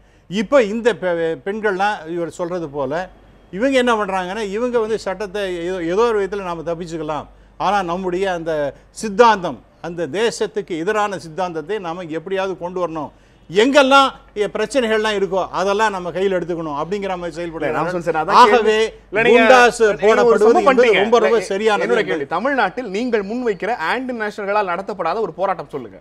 ஏன்னா நீங்க பெரும்பாலான போராட்டங்களை தூண்டுறவங்க தேச விரோதிகள், தேச பிரிவினைக்கு வழிவகுக்கிறவங்கன்னு சொல்லிட்டீங்க. இப்ப தமிழ்நாட்டில் பல பேர் போராடுறாங்க இல்லையா, இவங்கெல்லாம் ஆன்டி நேஷனல்ஸ் கிடையாதுன்னு ராமசுப்ரமணியன் என்னால அது இப்படி இவங்க தான் அப்படின்னு நான் போலீஸ் மேன் ஆள் இல்லை. ஓகே, நான் வந்து I am not a police man. I can't சே இவங்க பண்ணினாங்க அவங்க பண்ணினாங்கன்னு. அது இப்ப கருணாநிதி போன்றவர்கள் தான்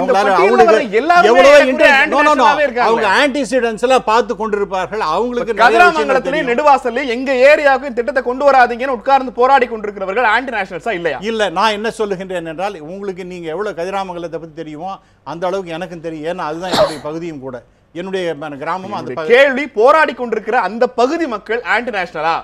இல்லை, அதாவது அவங்களுடைய பிரச்சனையை எடுத்து சொல்லுகின்றார்கள் என்பதுக்காக அவங்கள வந்து ஆன்டி நேஷனல் என்று நான் வந்து முத்திர குத்தி அவங்க அவ்வளோ பெரிய நீங்கள் வந்து குண்டா சாக்கில் போடுங்க நான் சொல்லலை. மாறாக அவர்களெல்லாம் நண்பர் சொன்னது போல இதுவரைக்கும் எத்தனையோ இடத்துல அங்கே அந்த வாயு எடுக்கப்படுகின்றது, அங்கெல்லாம் ஒரு பிரச்சனையுமே இல்லை. திடீர்னு 30 வருஷமாக இது நடந்து கொண்டிருக்கின்றது. இப்போ திடீர்னு அவங்க கையில் எடுத்துக்கொண்டு இந்த பிரச்சனையை மேலோங்க செய்கின்றது. அப்படின்னா அப்போ தெரியாத, அவர்களுக்கு புரியாதவர்களாக இருக்கக்கூடியவர்களை வந்து தூண்டி விடுகின்ற ஒரு எலிமெண்ட்ஸ் எல்லாம் இருக்கு. அந்த எலிமெண்ட்ஸ் தான் நீங்க சொல்லுகின்ற இந்த வளர்மதி போன்றவர்கள், அந்த எலிமெண்ட்ஸ் தான் இந்த திருமுருகன் காந்தி போன்றவர்கள். ஆகவே அவங்களுக்கு தெரியும், இனம் காணுகின்ற அந்த வேலையை செய்யக்கூடிய போலீஸ் டிபார்ட்மெண்ட்டுக்கு நன்றாகவே தெரியும். ஆகவே அவர்கள் செய்கின்றார்கள் அந்த செயல்பாடை, அதை நாம் பாராட்ட வேண்டும். ராமசுப்ரமணியன் சாருக்கு திவ்யா ஏதோ பதிலளிக்க விரும்புகிறார். ஒரே நிமிஷம் திவ்யா, சுருக்கமா சொல்லுங்க திவ்யா. ராமசுப்ரமணியன் திரும்ப முன்வைக்கிறார், மக்களை திசை திருப்புகிற, மக்களை மடைமாற்றுகிற, மக்களை மூளை செலவு செய்கிற ஒரு விஷயத்தை தொடர்ச்சியாக சிலர் செய்து கொண்டிருக்கிறார்கள், அவர்கள் ஆன்டி நேஷனல்ஸ் தான் அப்படிங்கிறார். இல்ல அவர் சொன்னதை முதல்ல கண்டனம் தெரிவிக்க விரும்புகிறேன். நம்ம திருமுருகன் காந்தி மேலே போடப்பட்டிருக்க குண்டாசை எதிர்த்து தான் இந்த விவாதமே, போராட்டங்களே அதுக்கு தான் போயிட்டு இருக்கு. அவர் கூடுதலாக செடிஷன் ஆக்ட் போடணுங்கிறது அதை நான் கடுமையாக கண்டனம் செய்கிறேன். குறிப்பாக அவங்க இன்னைக்கு பிஜேபி வந்து மகாத்மா காந்தியை வந்து பெருசாக அவங்க ரோல் மாடலாக தான் காட்டிக்கிறாங்க, ஐக்கானாக காட்டிக்கிறாங்க. சுதந்திர போராட்ட காலத்தில் இதே செடிஷன் வழக்கு மகாத்மா காந்தி மேலே போடப்பட்டுச்சு. சுதந்திர போராட்ட காலத்தில் போராடின அத்தனை விடுதலை வீரர்கள் மேலேயும், நேதாஜி மாதிரி, பகத்சிங் மாதிரியான அத்தனை நிறைய பேர் மேலும் செடிஷன் வழக்கு போடப்பட்டுச்சு. அன்னைக்கு நம்ம செடிஷன் வழக்கை எதிர்த்தோம். அதே செடிஷன் வழக்கை இன்னைக்கு வந்து நம்ம மேலே பயன்படுத்தணும்னு சொல்லிட்டு அவங்க கோர்றது ரொம்ப வேடிக்கையாக இருக்குது. முதல்ல அடுத்ததா அவர் தமிழ் நேஷன் கேட்டார் அப்படின்னு சொல்லிட்டு ஒரு விஷயம், தேச துரோக விஷயம் அப்படிங்கிறாரு. தமிழ் நேஷனில் உங்களுக்கு எனக்கு மாற்று கருத்து இருக்கலாம், அது வேற. தமிழ் நேஷன் கூட ஓகே, ஆனால் இன்னைக்கு பிஜேபி வந்து ஹிந்து நேஷன் கேட்டுட்டு இருக்கான், இந்து ராஜ்யம் வேணும்னு கேட்டுட்டு இருக்காங்க.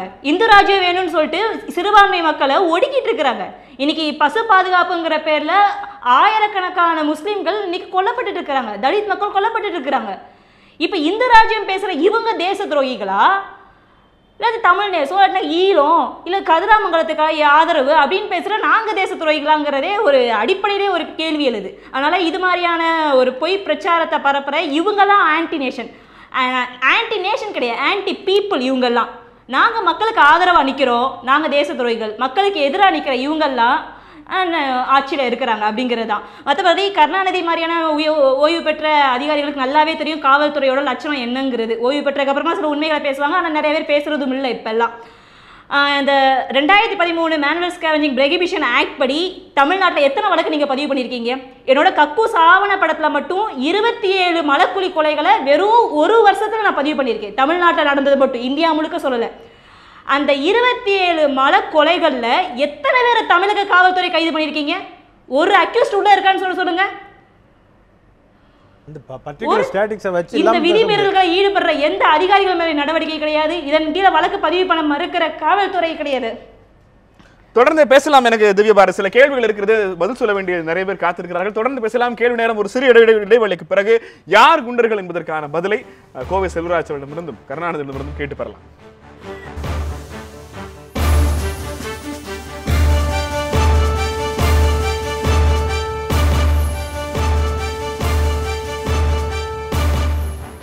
தமிழ்நாட்டில் தொடர்ச்சியாக குண்டர் தடுப்பு சட்டம் தவறாக பயன்படுத்தப்படுகிறது, மக்களுக்காக போராடுகிறவர்களை தமிழக அரசு ஒடுக்குகிறது என்கிற குற்றச்சாட்டு குறித்து பேசிக் கொண்டிருக்கிறோம். யார் குண்டர்கள் என்கிற கேள்வி எழுப்பிக் கொண்டிருக்கிறோம். ஆலு ஷானவாஸ், நீங்க ஆன்டி நேஷனலா?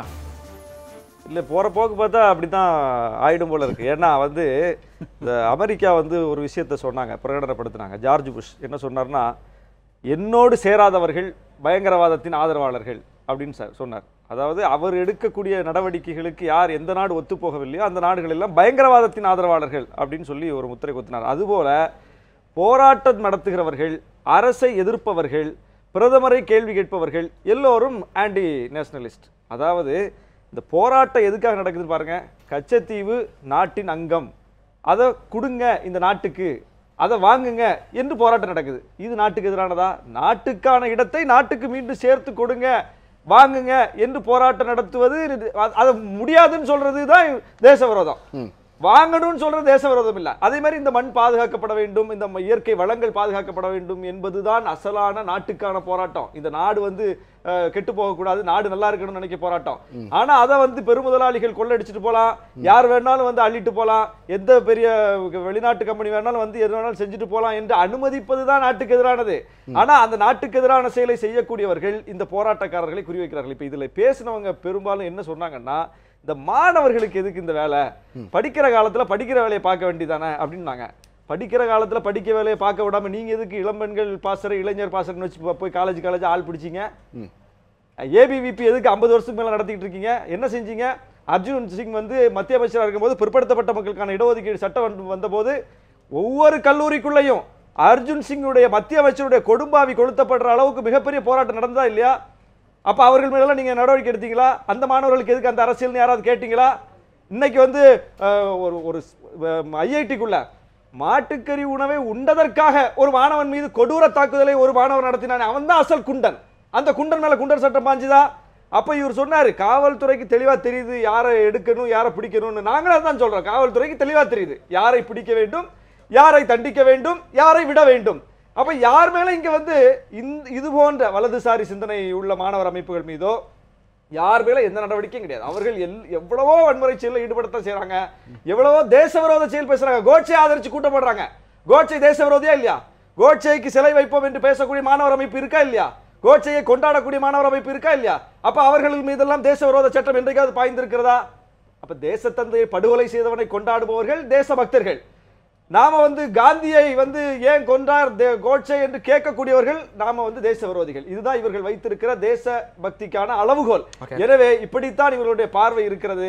காவல்துறை இந்த அதிகார அமைப்பு என்பது அதற்கு ஒத்துப்போகிறது. அதுவும் இப்ப தமிழ்நாட்டில் என்னன்னா, ஜெயலலிதா அவர்கள் இருந்த போதாவது அவருக்கு இருந்த சுய கருத்தின் அடிப்படையில், அவருக்கு இருந்த ஒரு ஆளுமை திறன் அடிப்படையில் பல விஷயங்கள்ல மத்திய அரசோடு முரண்பட்டார், பல விஷயங்களை எதிர்த்தார். ஆனா இன்னைக்கு அவர்கள் தலைவர் எதிர்த்த பல விஷயங்களை கூட இன்னைக்கு இவர்கள் அப்படி சரணாகதி ஆகக்கூடிய அளவுக்கு மத்திய அரசு எப்படியெல்லாம் செய்தால் மனம் குளிருமோ அதற்கு ஏற்ற வகையில் தமிழ்நாட்டினுடைய அமைப்பை மாற்றிக் கொண்டிருக்கிறார்கள். அதனுடைய வடிவம் தான். பிஜேபி காரங்களுக்கு திருமுருகன் காந்தியை பிடிக்காது, பிஜேபி காரங்களுக்கு இந்த கதிராமங்கலம் போராட்டத்தை பிடிக்காது, பிஜேபி காரங்களுக்கு மீத்தேனுக்கு எதிரான போராட்டம் பிடிக்காது. அப்ப பிஜேபிக்கு எதெல்லாம் பிடிக்காதோ அதற்கு ஏற்றார் போல இங்கே கைது நடவடிக்கை நடக்குது. கோவை செல்வா, இந்த குற்றச்சாட்டு மிக முக்கியமான ஒன்று. தமிழ்நாட்டில் முன்னெப்போதையும் விட இப்போது தொடர்ச்சியாக மக்கள் போராட்டங்களில் இருக்கிறவங்க கைது செய்யப்படுறதுக்கான காரணம் அவர்கள் மாநில அரசை எதிர்க்கிறார்கள் என்பதை விடவும் மத்திய அரசை எதிர்க்கிறார்கள் அப்படிங்கிறதுல ஒரு பதட்டம் இருக்கும் அதிமுக. அந்த மாதிரி எல்லாம் ஒண்ணும் கிடையாது.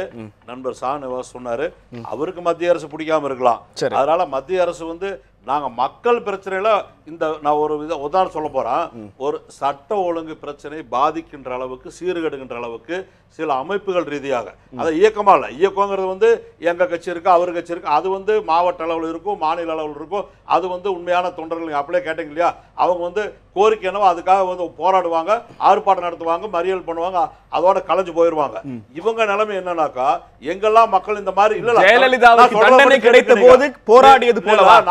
ஜெயலலிதாவுக்கு தண்டனை கொடுத்தீங்க போராட்டம் போலவா? பேசறதுக்கு விடுறது இல்ல, எதை சொன்னாலும் கருத்து சொல்ல மாட்டேன். அவங்களுக்கு சொல்றதுக்கு 15 நிமிஷம் டைம் தர்றீங்க, பதில் சொல்றதுக்கு 1 நிமிஷம் டைம் தர்றீங்க. என்ன சார் நியாயம் இது? நீங்க டிவி நடத்துறது பர்பஸா சில கேள்விகளுக்கு மட்டும் சாய்ஸ் விடுறீங்களா? ஆன்சராவே அரசாங்கத்துக்கு குற்றச்சாட்டு சொல்ற அடிப்படையில நீங்க தவறான கட்டு முன்னுதாரணத்துக்கு உதாரணமா இருக்கீங்க. சில கேள்விகளை மட்டும் கோவை செல்வராஜ் ஏன் தவிர்க்கிறார்? என்ன சொல்றோம்? ஏன் தவிர்க்கிறார்? குன்ஹா தீர்ப்பு வழங்கப்பட்ட போது தமிழ்நாட்டில் நடத்தின வன்முறைக்கு யார் காரணம்? பேசிட்டு இருக்கிறது அதை மட்டும் நீங்க பேசுங்க. நீங்க இந்த கேள்வி கேட்க வேண்டிய அவசியம் இல்ல, தேவையில்லை. இந்த கேள்விக்கு உங்களால பதில் கிடையாதா? நான் கேட்கிறேன்.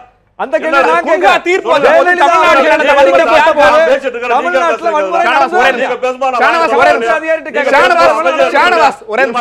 சட்டம் ஒழுங்கை பாதுகாக்க இவர்களால் வன்முறை ஏற்படும் நினைச்சு சிலர் கைது செய்யறோம்னு சொல்றீங்கல்ல. ஜெயலலிதாவுக்கு தண்டனை வழங்கப்பட்ட போது தமிழ்நாடு முழுக்க நடந்த வன்முறையை ஏன் தடுக்க தவறுனீங்க? அது நடத்துறது யாரு? அவங்க எல்லாம் யாருன்னு கேக்குறேன். சட்ட ஒழுங்கு சீர்கெடுக்கிறதுக்கா கைது பண்ணல. சட்ட ஒழுங்கு சீர்கெடுக்கின்ற அளவுக்கு மக்கள் தன்னுடைய யதார்த்தமாக தன்னுடைய கோரிக்கைகளுக்கு போராடுகின்ற பொழுது அங்க இவங்க வந்து சமூக விரோதி மாதிரி உள்ள 2-3 பேர் பூந்துக்க வேண்டியது, அதை கலாட்டா பண்ணி சட்டவிரோதமா அங்க ஒரு கலவர துண்டு பண்ற அளவுக்கு ஒரு டென்ஷன் உருவாகிற மாதிரி அந்த இடத்துல உருவாக்கி விட்டு போட்டு மக்களை வந்து அந்த மாதிரி பண்றாங்க. இன்னைக்கு என்ன தஞ்சாவூர், நாகப்பட்டினம், திருவாரூர் 3 மாவட்டத்துல குறைஞ்சு ஒரு 40 இடத்துலயாவது கேஸ் எடுக்கிறாங்க, பெட்ரோல் எடுக்கிறாங்க. சமூக விரோதிகள் மெரினால நுழைஞ்சு கலவரத்தை உண்டு பண்ணாங்களா? அதுக்கு வந்து ஒண்ணு இல்ல, இவங்க யாரும் அங்க போக சொன்னா அங்க இருக்கிற மக்கள் போராடும் போது இவங்களுக்கு அங்க என்ன வேலை? இவங்க என்ன வேலை அங்க தெரியாம நான் கேக்குறேன். என்னுடைய கேள்வி ஒரு தீவிரவாத போல செயல்படுறாங்க. என்னுடைய கேள்வி இல்ல மெரினா போராட்டத்துல கடைசி நாள்ல ஒரு பெரிய அடக்குமுறை நடந்தது. அந்த அடக்குமுறையில தமிழக பெண் காவல்துறை அதிகாரிகள் தொண்டர்களை கைது பண்ணாங்க. பண்ணலாம் ஒண்ணு இல்லையே, கைது பண்ணாங்க, அரெஸ்ட் பண்ணி தான் வச்சாங்க. தமிழகம் முழுக்க வன்முறையை வேடிக்கை பார்த்தாங்க. நீங்க வீடியோ காட்சிகளை பார்த்தீங்களா இல்லையா செல்வராஜ்? ஜெயலலிதா கைது செய்யப்பட்ட போது தமிழ்நாடு முழுக்க எப்படி பட்டி எடுத்ததுன்னு உங்களுக்கு தெரியாது? ஒண்ணுமே பத்தி எரியல. ரோட்ல ஆர்ப்பாட்டம் பண்ணாங்க, மறியல் பண்ணாங்க, கைது பண்ணாங்க. வேற என்ன பண்ணாங்க? அவ்வளவுதான்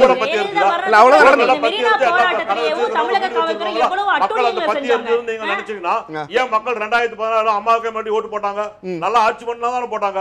அதனால தவறான பிரச்சாரம். நீங்க வந்து அதிமுக ஆட்சிக்கு எதிர்ப்பா ஒரு வேணும்னா ஒரு சென்சிட்டிவா நடக்கிறதா நடத்திட்டு இருக்கீங்க ஒழிய நீங்க மக்கள் பிரச்சனை தீர்க்கறதுக்காக இல்ல. இன்னைக்கு மக்கள் பிரச்சனை தீர்க்கறதுக்கு இந்த அரசு ஒரே நிமிஷம் மக்களுக்காக செல்வராஜ் ஒரே நிமிஷம் நீங்க இந்த வளர்மதின்னு ஒரு மாணவி பத்தி சொன்னீங்க இல்லையா? அண்ணாமலை பல்கலைக்கழகத்துடைய கட்டணங்களை குறைக்க கூறி மாணவர்கள் போராட்டம் நடத்துறாங்க. அந்த போராட்டங்களை நடத்தினதுக்காக அந்த மாணவி மீது முதல் வழக்கு பதிவு செய்யப்படுகிறது.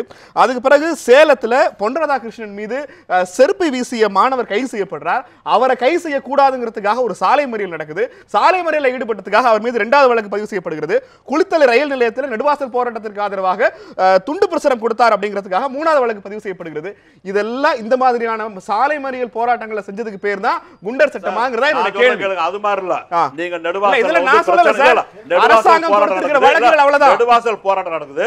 நெடுவாசல் போராட்டத்துக்கு வந்து அந்த இடத்துல எந்த சூழ்நிலை அனுமதிக்க மாட்டோம். இன்னைக்கு வரைக்கும் அரசாங்கம் சொல்லுது, முதலமைச்சர் சொல்றாரு அதுக்கு தமிழ்நாட்டுல வந்து இந்த மாதிரி விவசாயிகள் பாதிக்கிற அளவுக்கு புதுசா கொடுக்க மாட்டோம். அந்த மாதிரி இருக்கும்போது நீங்க வந்து சும்மா தேவையில்லாம துண்டு பிரச்சனை அங்க இருக்கிற மக்களுக்கு அந்த அக்கறை இல்லையா? அரசாங்கத்துக்கு அக்கறை. ஒரே ஒரு கேள்வி, மக்களை காப்பாற்ற அரசாங்கம் மக்களை நல்ல வாதம் நீங்க வைக்கிறது நல்ல ஆர்குமெண்ட். அரசாங்கம் நடத்திட்டு இருக்கோம். என்னோட நல்ல ஆர்குமெண்ட் வந்து மறுபடியும் எங்களுக்கு என்னோட நல்ல இந்த வெத்து வேட்டு அரசியல்வாதிகள் எல்லாம் வந்து இருக்கணும் தெரியாம ஓடிடுவாங்க. ரொம்ப நல்ல ஆர்குமெண்ட். திமுக ஆட்சி காலத்தில் அதிமுக நடத்திய போராட்டத்திற்கு, சென்னையில் நடக்கிற போராட்டத்திற்கு கன்னியாகுமரியிலிருந்து எதற்காக அதிமுக வந்தார்கள்? எதுக்கு? திமுக ஆட்சி காலத்தில் சென்னையில் அதிமுக நடத்துகிற போராட்டத்திற்கு கன்னியாகுமரியிலிருந்து எதுக்கு வந்தாங்க?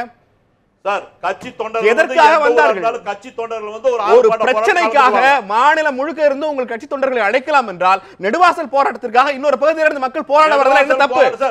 அப்போ உங்களுக்கு ஒரு நீதி, மத்தவங்களுக்கு ஒரு நீதியா? ஆர்ப்பாட்டம் நடக்குது, ஒரு திமுக நடத்துது, இவங்க விடுதலை சிறுத்தை நடத்துறாங்க. தமிழ்நாடு பூரா எல்லா மாவட்டத்திலும் எல்லாரும் வந்து கலந்துக்குவாங்க. இல்ல கேளுங்க, வர்றது இல்ல. ஒரு பிரச்சனைக்கு எல்லா மாவட்டத்தில இருந்து வரலாம் நீங்களே சொல்றீங்களே. அரசியல் கட்சினால பிரச்சனையே வராது சார். அரசியல் கட்சி போராட்டம் பண்ணுவா, அந்த கோரிக்கையோட சொல்லிட்டு போயிடுவாங்க. அதுதான் என்னோட கேள்வி. இவங்க வந்து 24 மணி நேரம் அங்கேயே இருந்து தீவிரவாதிகள் போல அவங்களை தூண்டி விட்டு அங்க வந்து சட்ட ஒழுங்கை கெடுத்து படிக்கிற குழந்தைகள் இருந்து வயசானவங்க வரைக்கும் எல்லாரும் கெடுக்கிற புத்தி இருக்க. அதைத்தான் எதுக்குறோம் நாங்க. அதிமுக எதுக்கு மாணவர் அணின்னு ஆளூர் கேட்கிறார். எது படிக்கிற பசங்களுக்கு அரசியல் எதுக்கு? படிக்கிற பசங்களுக்கு அரசியல் எதுக்கு? மாணவர் அணி இருக்கு. எதுக்கு இருக்காங்க? எதுக்கு? அவங்க வந்து அவங்க 18 வயசு ஆனதுக்கு அப்புறம் படிச்சு முடிச்சிட்டு வந்தாங்க, அரசியலுக்கு போறாங்க. அவங்க அரசியல் வேலை செய்றாங்க. எந்த மாணவர் அணியிலுமே வந்து இந்த மாதிரி தீவிரவாதிகள போறதில்ல. எந்த மாணவர் அணியில அரசியல் கட்சிங்கிறது ஒரு நிமிஷம், 2 கம்யூனிஸ்ட் கட்சி இருக்கு, இவங்க அண்ணா கட்சி இருக்கு, திமுக இருக்கு, எல்லா கட்சியுடைய மாணவ அணி இருக்கு. எந்த அணி தலைவர்களையாவது இதுவரைக்கும் இந்த மாதிரி போராடி இருக்காங்களா? இந்த மாதிரி வன்முறையை தூண்டி விட்டு இருக்காங்களா? மக்களை திசை திருப்புற செய்தி செஞ்சிருக்காங்களா? சொல்லுங்க, எந்த ஊர்ல செஞ்சிருக்காங்க? அப்போ நீங்க ஒண்ணு சொல்றீங்க, கட்சிகள் சார்பிலாக எவ்வளவு போராட்டங்களை வேண்டுமானாலும் நடத்தி கொள்ளலாம், மக்கள் அவங்களே போராட்டம் வேணா நடத்துங்க, மக்கள் பிரச்சனைக்கு போராட்டம் நடத்துங்க, வேண்டாம்னு சொல்ல. அது பொதுமக்கள் நடத்திட்டு இருக்காங்க, எல்லாம் பண்ணிட்டு இருக்காங்க, அது பிரச்சனையே அல்ல.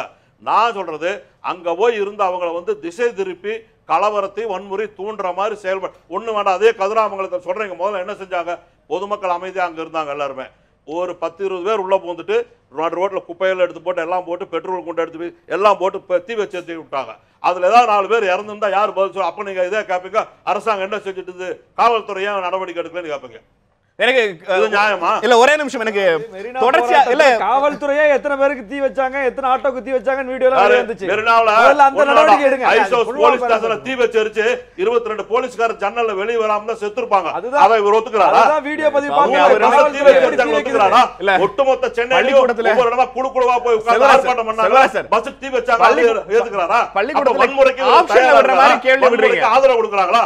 வன்முறை காவல்துறை நிகழ்ச்சில சரி, காவல்துறை நிகழ்ச்சி ஆடியோ வந்ததா இல்லையா? கடைசி நாள்ல கலந்து அங்க பெட்ரோல் போட்டு வீசுறாங்க, அதுக்கு ஆதரிக்கறாரா? காவல்துறை வன்முறை காவல்துறையினர் கட்சியுடைய கொள்கை என்ன சொல்லுங்க? எத்தனை காவல்துறை அதிகாரிகள் மேல நடவடிக்கை எடுத்துருக்கீங்க? வன்முறை செய்றவங்கள கலாச்சாரத்தை நாங்க ஆதரிக்கிறோம். இல்ல நான் காவல்துறையினர் ஆட்டோ தீ வச்ச வீடியோ பாத்தீங்களா இல்லையா? ஒரு போலீஸ் போறீங்களா? ஒரு போலீஸ் கான்ஸ்டபிள் ஆட்டோ ஆதரவாளர் போறீங்களா? ஷானாஸ் ஒரே ஆதரவாளர் போறீங்களா? செய்த வன்முறைக்கு உங்களுக்கு பதில் சொல்ல முடியாது. என்ன வன்முறை செஞ்சது? ஒரு வன்முறை கிடையாது. எத்தனை பேர் திடிச்சாங்க? நீங்க வந்து பஸ் அடிச்சீங்க, அனாவசியமா எல்லாரும் கொல்றீங்க, எத்தனையோ கலவரங்கள் பண்றீங்க, நாட்டுல வந்து எத்தனை பஸ் அடிச்சு தர்மபுரியில 3 மாணவிகளை கொல்ல அதிமுக. ஜாதி கலவரத்தை இன்னைக்கு நாட்டுல மக்கள் வந்து நடமாடுறது ஜாதி கலவரத்தை தூண்டுற கட்சி நீங்க எதை வச்சு பண்றீங்க? தப்பு, இதெல்லாம் தப்பு. ஜாதி கலவரம் எங்க தூண்டாங்க? ஆமா சார், நிறைய இடத்துல நடக்குது. ஒரு வழக்கு கிடையாது. எங்க மேல செல்வராஜ்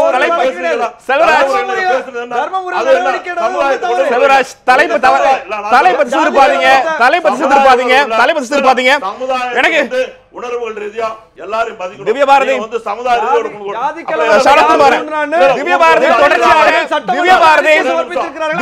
தொடர்ச்சியாக 6 மணி நேரம் அடிச்சாங்கன்னா அது எப்படி சொல்றாரு? ஒரு சமுதாயத்தை கொண்டு வர செல்வராஜ் தலைப்பு டிவைட் பண்ணாதீங்க. செல்வராஜ் தலைப்பு டிவைட் பண்ணாதீங்க. திவ்ய பாரதி தொடர்ச்சியாக மக்கள் போராட்டங்களுக்கு எங்களுக்கு பிரச்சனை இல்ல, நெடுவாசல்லையோ கதிராமங்கலத்திலயோ மக்கள் போராடிட்டு இருக்காங்க, அவங்க அமைதியா தான் போராடுறாங்க. ஆனா அந்த மக்களுக்கு எப்படி போராட வேண்டும் என்றோ, போராட்டங்களை இழுத்தெடுப்பது குறித்தோ, போராட்டங்களை வன்முறைகளாக மாற்றுவது குறித்தோ வெளியில இருந்து போற ஒரு சிலர் அல்லது இவர் சொல்ற மாதிரியான ஒரு 10 பேரால தான் இது நடக்குது, அந்த 10 பேரை தடுத்து நிறுத்திட்டா அந்த போராட்டம் அமைதியா நடக்கும், வன்முறை நடக்காதுங்கிறாரு கோவி செல்வராஜ். இல்லை, இதுதான் அது அரசாங்கம் வழக்கமாக சொல்கிற கதைகள் இதுதான். ஆனால் ஒவ்வொரு போராட்டமும் வன்முறையில் முடிகிறதுக்கு காவல்துறை தான் திட்டமிட்ட நடவடிக்கைகளை ஏற்படுறாங்க. நம்ம காவல்துறை, தமிழக காவல்துறையுடைய அரச வன்முறைகளை நம்ம நிறையவே பார்த்துருக்கோம். அது பரமக்குடி துப்பாக்கிச் சூடாக இருக்கட்டும், பரமக்குடி துப்பாக்கிச் சூடு எப்படி நிகழ்ந்தது, எப்படி 7 பேர் காவல்துறையால் சுட்டுக் கொல்லப்பட்டாங்க, அந்த கலவரத்தை எப்படி திட்டமிட்டு உருவாக்குறாங்க, இப்படி ஒரு விஷயத்தை போராட்டத்தை ஊற்றி மூடுறதுக்காண்டியே இப்படி ஒரு திட்டமிட்ட கலவரங்களை தமிழக காவல்துறை ரொம்ப சிறப்பாக அதுக்கு தான் பயிற்றுவிக்கப்பட்டிருக்காங்கன்னு நினைக்கிறேன். அது ரொம்ப சிறப்பாகவே ஒவ்வொரு போராட்டத்தையும் பண்ணிட்டு இருக்காங்க. அவ்வளோ பெரிய தமிழ்நாட்டில் தொடர்ச்சியாக நடக்கிற போராட்டங்கள் அதிமுக அரசை விடவும் தொடர்ச்சியாக பாஜக மத்திய அரசை குறிவைக்கிறதுக்கான காரணம் என்ன? இன்னைக்கு மத்திய அரசு தான் நேரடியான அத்தனை திட்டங்களும் செய்து மத்திய அரசுடைய கைப்பாவையாகத்தான் இன்னைக்கு நம்ம அதிமுகவுடைய அம்மா அணியோ அந்த அணியோ 2 அணியும் செயல்பட்டு இருக்கு. அதுல எந்த மாற்று கருத்தும் இல்லை. அதனால தான் நேரடியா பிஜேபி அடிக்கிறப்பெல்லாம் அதிமுகவுக்கு வலிக்குது. பிஜேபி என்ன சொல்லுதோ அதை அப்படியே அதிமுக கேட்டு எங்கள் மீதான தாக்குதலை தொடர்ச்சியா தொடுத்துட்டு இருக்காங்க. அது மட்டும் இல்லாம இந்த வளர்மதி தோழர் பத்தின கருத்து வந்து கருணாநிதி சொன்னார் நினைக்கிறேன். ஏதோ பொலிட்டிக்கல் மைலேஜ்க்காக வேற ஏதோ நலனுக்காக நாளைக்கே அவங்க அரெஸ்ட் பண்ணி இன்னைக்கு அவங்க பல்கலைக்கழகத்தில் நீக்கப்பட்டிருக்காங்க. அவங்களுடைய பெரியார் பல்கலைக்கழகத்திலிருந்து தற்காலிக நீக்கம் செய்யப்பட்டிருக்காங்க. இதான் அவங்களுக்கு கிடைச்ச மைலேஜா? இல்லாட்டி நாளைக்கே விடுதலை பிணையில் வெளியே வராங்க, அவங்களுக்கு என்ன ஏதாவது எம்எல்ஏ ஆக போகிறாங்களா, எம்பி ஆக போகிறாங்களா, வீடு பங்களான்னு செட்டில் ஆக போகிறாங்களா? கடைசி வரையா அடுத்த நாள் சோத்துக்காக இவங்க தொடர்ச்சியான போராட்டங்கள் அவங்களுடைய வாழ்க்கையே போராட்டம் நிறைந்ததாக இருக்க போகுது. அது மாதிரி இது மாதிரியான தோழர்களை இப்படி இழிவுபடுத்துதல் மூலம் இவங்களாம் நிறுத்திக்கணும்னு நினைக்கிறேன். இதே மதுரையில் இங்கே இருக்கக்கூடிய மதுரை காமராஜர் பல்கலைக்கழக துணைவேந்தர் கல்யாணி மதிவாணன் மேலே எவ்வளோ பெரிய ஊழல் குற்றச்சாட்டு வந்துச்சு. அவங்களே தான் நம்ம பண்ணோமா? அதிமுக அரசு ஜெயலலிதா நெருக்கமானவங்க அப்படிங்கிறனால அவங்கள விட்டுட்டோம். இதற்காக போராடினா மக்களுக்காக போராடின வளர்மதியை ரொம்ப ஈஸியாக உங்களால் தற்காலிக நீக்கம் செய்ய முடியுது ஒரு பல்கலைக்கழகத்திலிருந்து. இப்போ சமீபமாக நான் கடந்த ஒரு வாரமாக திண்டுக்கல்ல இருக்கக்கூடிய அண்ணா பல்கலைக்கழக துணை கல்லூரி முதல்வர் அவர் வந்து அங்கே இருக்கக்கூடிய துப்புரவு பணியாளர்களை மிக மோசமாக நடத்தினார். அங்கே இருக்க துப்புரவு பணியாளர் பெண்களை சாதிய ரீதியாக பாலியல் ரீதியாக அவர் கணவர் உட்பட சீண்டினார் அப்படிங்கிறதுக்காண்டி ஒரு தொடர் விஷயங்களை நாங்கள் தொடர்ச்சியாக பண்ணிட்டு இருக்கோம். நிறைய வீடியோ ஆதாரங்கள் அதுக்காக வெளியே கொண்டு வந்திருக்கோம். திண்டுக்கல் கலெக்டரை 5 முறை சந்திச்சிருக்கோம். ஆனால் அந்த முதல்வர் மேலே எந்த நடவடிக்கையும் இல்லை. இங்கே தப்பு செய்யக்கூடிய ஆட்கள் மேலே அது ஆளுங்கட்சியாகவோ அரசு அதிகாரத்தில் இருக்கக்கூடிய அதிகாரிகள் மேலேயோ எந்த நடவடிக்கையும் எடுக்கப்படுறதில்லை. மக்களுக்காக போராடக்கூடிய எங்கள் மீது தான் ரொம்ப சுலபமாக இது மாதிரியான நடவடிக்கைகள் எடுக்கிறது, தேச துரோகியின் முத்திரை குத்துறது, இந்த மாதிரியான விஷயங்கள் ரொம்ப இலகுவா இருக்குது. நன்றி திவ்யா, தொடர்ந்து பேசலாம். எனக்கு ராமசுப்ரமணியன் சார், தொடர்ச்சியாக ஒரு பாஜக எதிர்ப்பு அல்லது மத்திய அரசு எதிர்ப்பு அப்படிங்கிறது பாஜகவுக்கும் அல்லது மத்திய அரசு கொண்டு வர திட்டங்களுக்கும் தமிழக மக்களுக்குமான ஒரு பெரிய பிரிட்ஜில் ஒரு பெரிய கேப் இருக்கா? திட்டங்களை முழுமையாக கொண்டு போய் சேர்க்கறதுல உங்களோட பெரிய கம்யூனிகேஷன் தோல்வியா, அல்லது குறைந்தபட்சமாக இந்த ONGC மாதிரியான நிறுவனங்களுக்கு அவங்களுடைய செயல்பாடுகளை மக்களுக்கு புரிய வைக்க முடியலையா? என்ன காரணத்தினால தொடர்ச்சியான இந்த சைக்கிள் நடந்துகிட்டே இருக்கு? இதுதான் இப்போதான் திடீர்னு வந்திருக்கு. இப்போ இந்த ONGC பிரச்சனையோ அல்லது நெடுவாசலோ அல்லது இன்னைக்கு கதிராமங்கலமோ நண்பர் சொன்னது போல இது 30 வருஷமாக நடந்து கொண்டிருக்கிற சமாச்சாரம். அங்கே இருக்கக்கூடிய அந்த கேஸ் நேச்சுரல் கேஸ் எடுக்கத்தான் செய்து கொண்டிருக்கின்றார்கள். அதில் எந்த பிரச்சனையும் கிடையாது. அப்படி இருக்கும்போது திடீர்னு ஏன் இந்த பிரச்சனை அப்படின்னா, இப்பொழுது இந்த சூடு கண்ட விஷயமாக ஆகிவிட்டது. அது எங்கேயாவது ஒரு பிரச்சனை இருந்ததுன்னா அங்கே நம்ம ஒரு நிமிஷம் இருங்கம்மா, எப்போ பார்த்தாலும் நாம் அங்கே நம்ம நுழைஞ்சு நம்ம அந்த பிரச்சனையை பூதாகாரம் ஆக்கி விடலாம். தேசத்துக்கு ஒரு டீஸ்டபிளைசேஷன் என்ன அவங்களுக்கு யூஸ்ன்னு கேட்குறேன் நான். அதான் சார், இன்னைக்கு அவங்க டீஸ்டபிளைஸ் பண்ணணும் சார். இந்த மாதிரிலாம் இன்னைக்கு இப்போ நண்பர் சொன்னார். ஒரு நிமிஷம், ஐஐடியில் நடந்த சமாச்சாரத்தை பற்றி பேசுகிறார். ஐஐடியில் நடந்த சமாச்சாரம் யார்? அங்கே பீஃபை சாப்பிட்டுட்டு அதுக்காக ஒரு விழா கொண்டாடிய ஒருத்தர், ஒரு ஜெயின் மாணவர், அவர் வந்து அது கிட்டே போக மாட்டார். அவர்கிட்ட போய் தகராறு பண்ணி நீ பீஃப் சாப்பிடணும் அப்படிங்கிற மாதிரி இவங்க 2 பேருக்கு நடந்த கைகளை.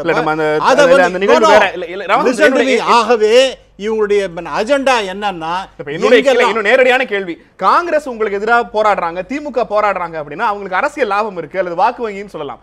இவர்களுக்கு உங்களை குறிவைப்பு திவ்யா பேசினாங்க பாருங்க, இந்து ராஷ்டிரா அப்படின்னு, அந்த ஹிந்து ராஷ்டிரா அப்படிங்கிற மாதிரி நாங்கள் கொண்டு வந்துருவோம் அப்படிங்கிற மாதிரி அவங்களுக்கு ஒரு கவலை.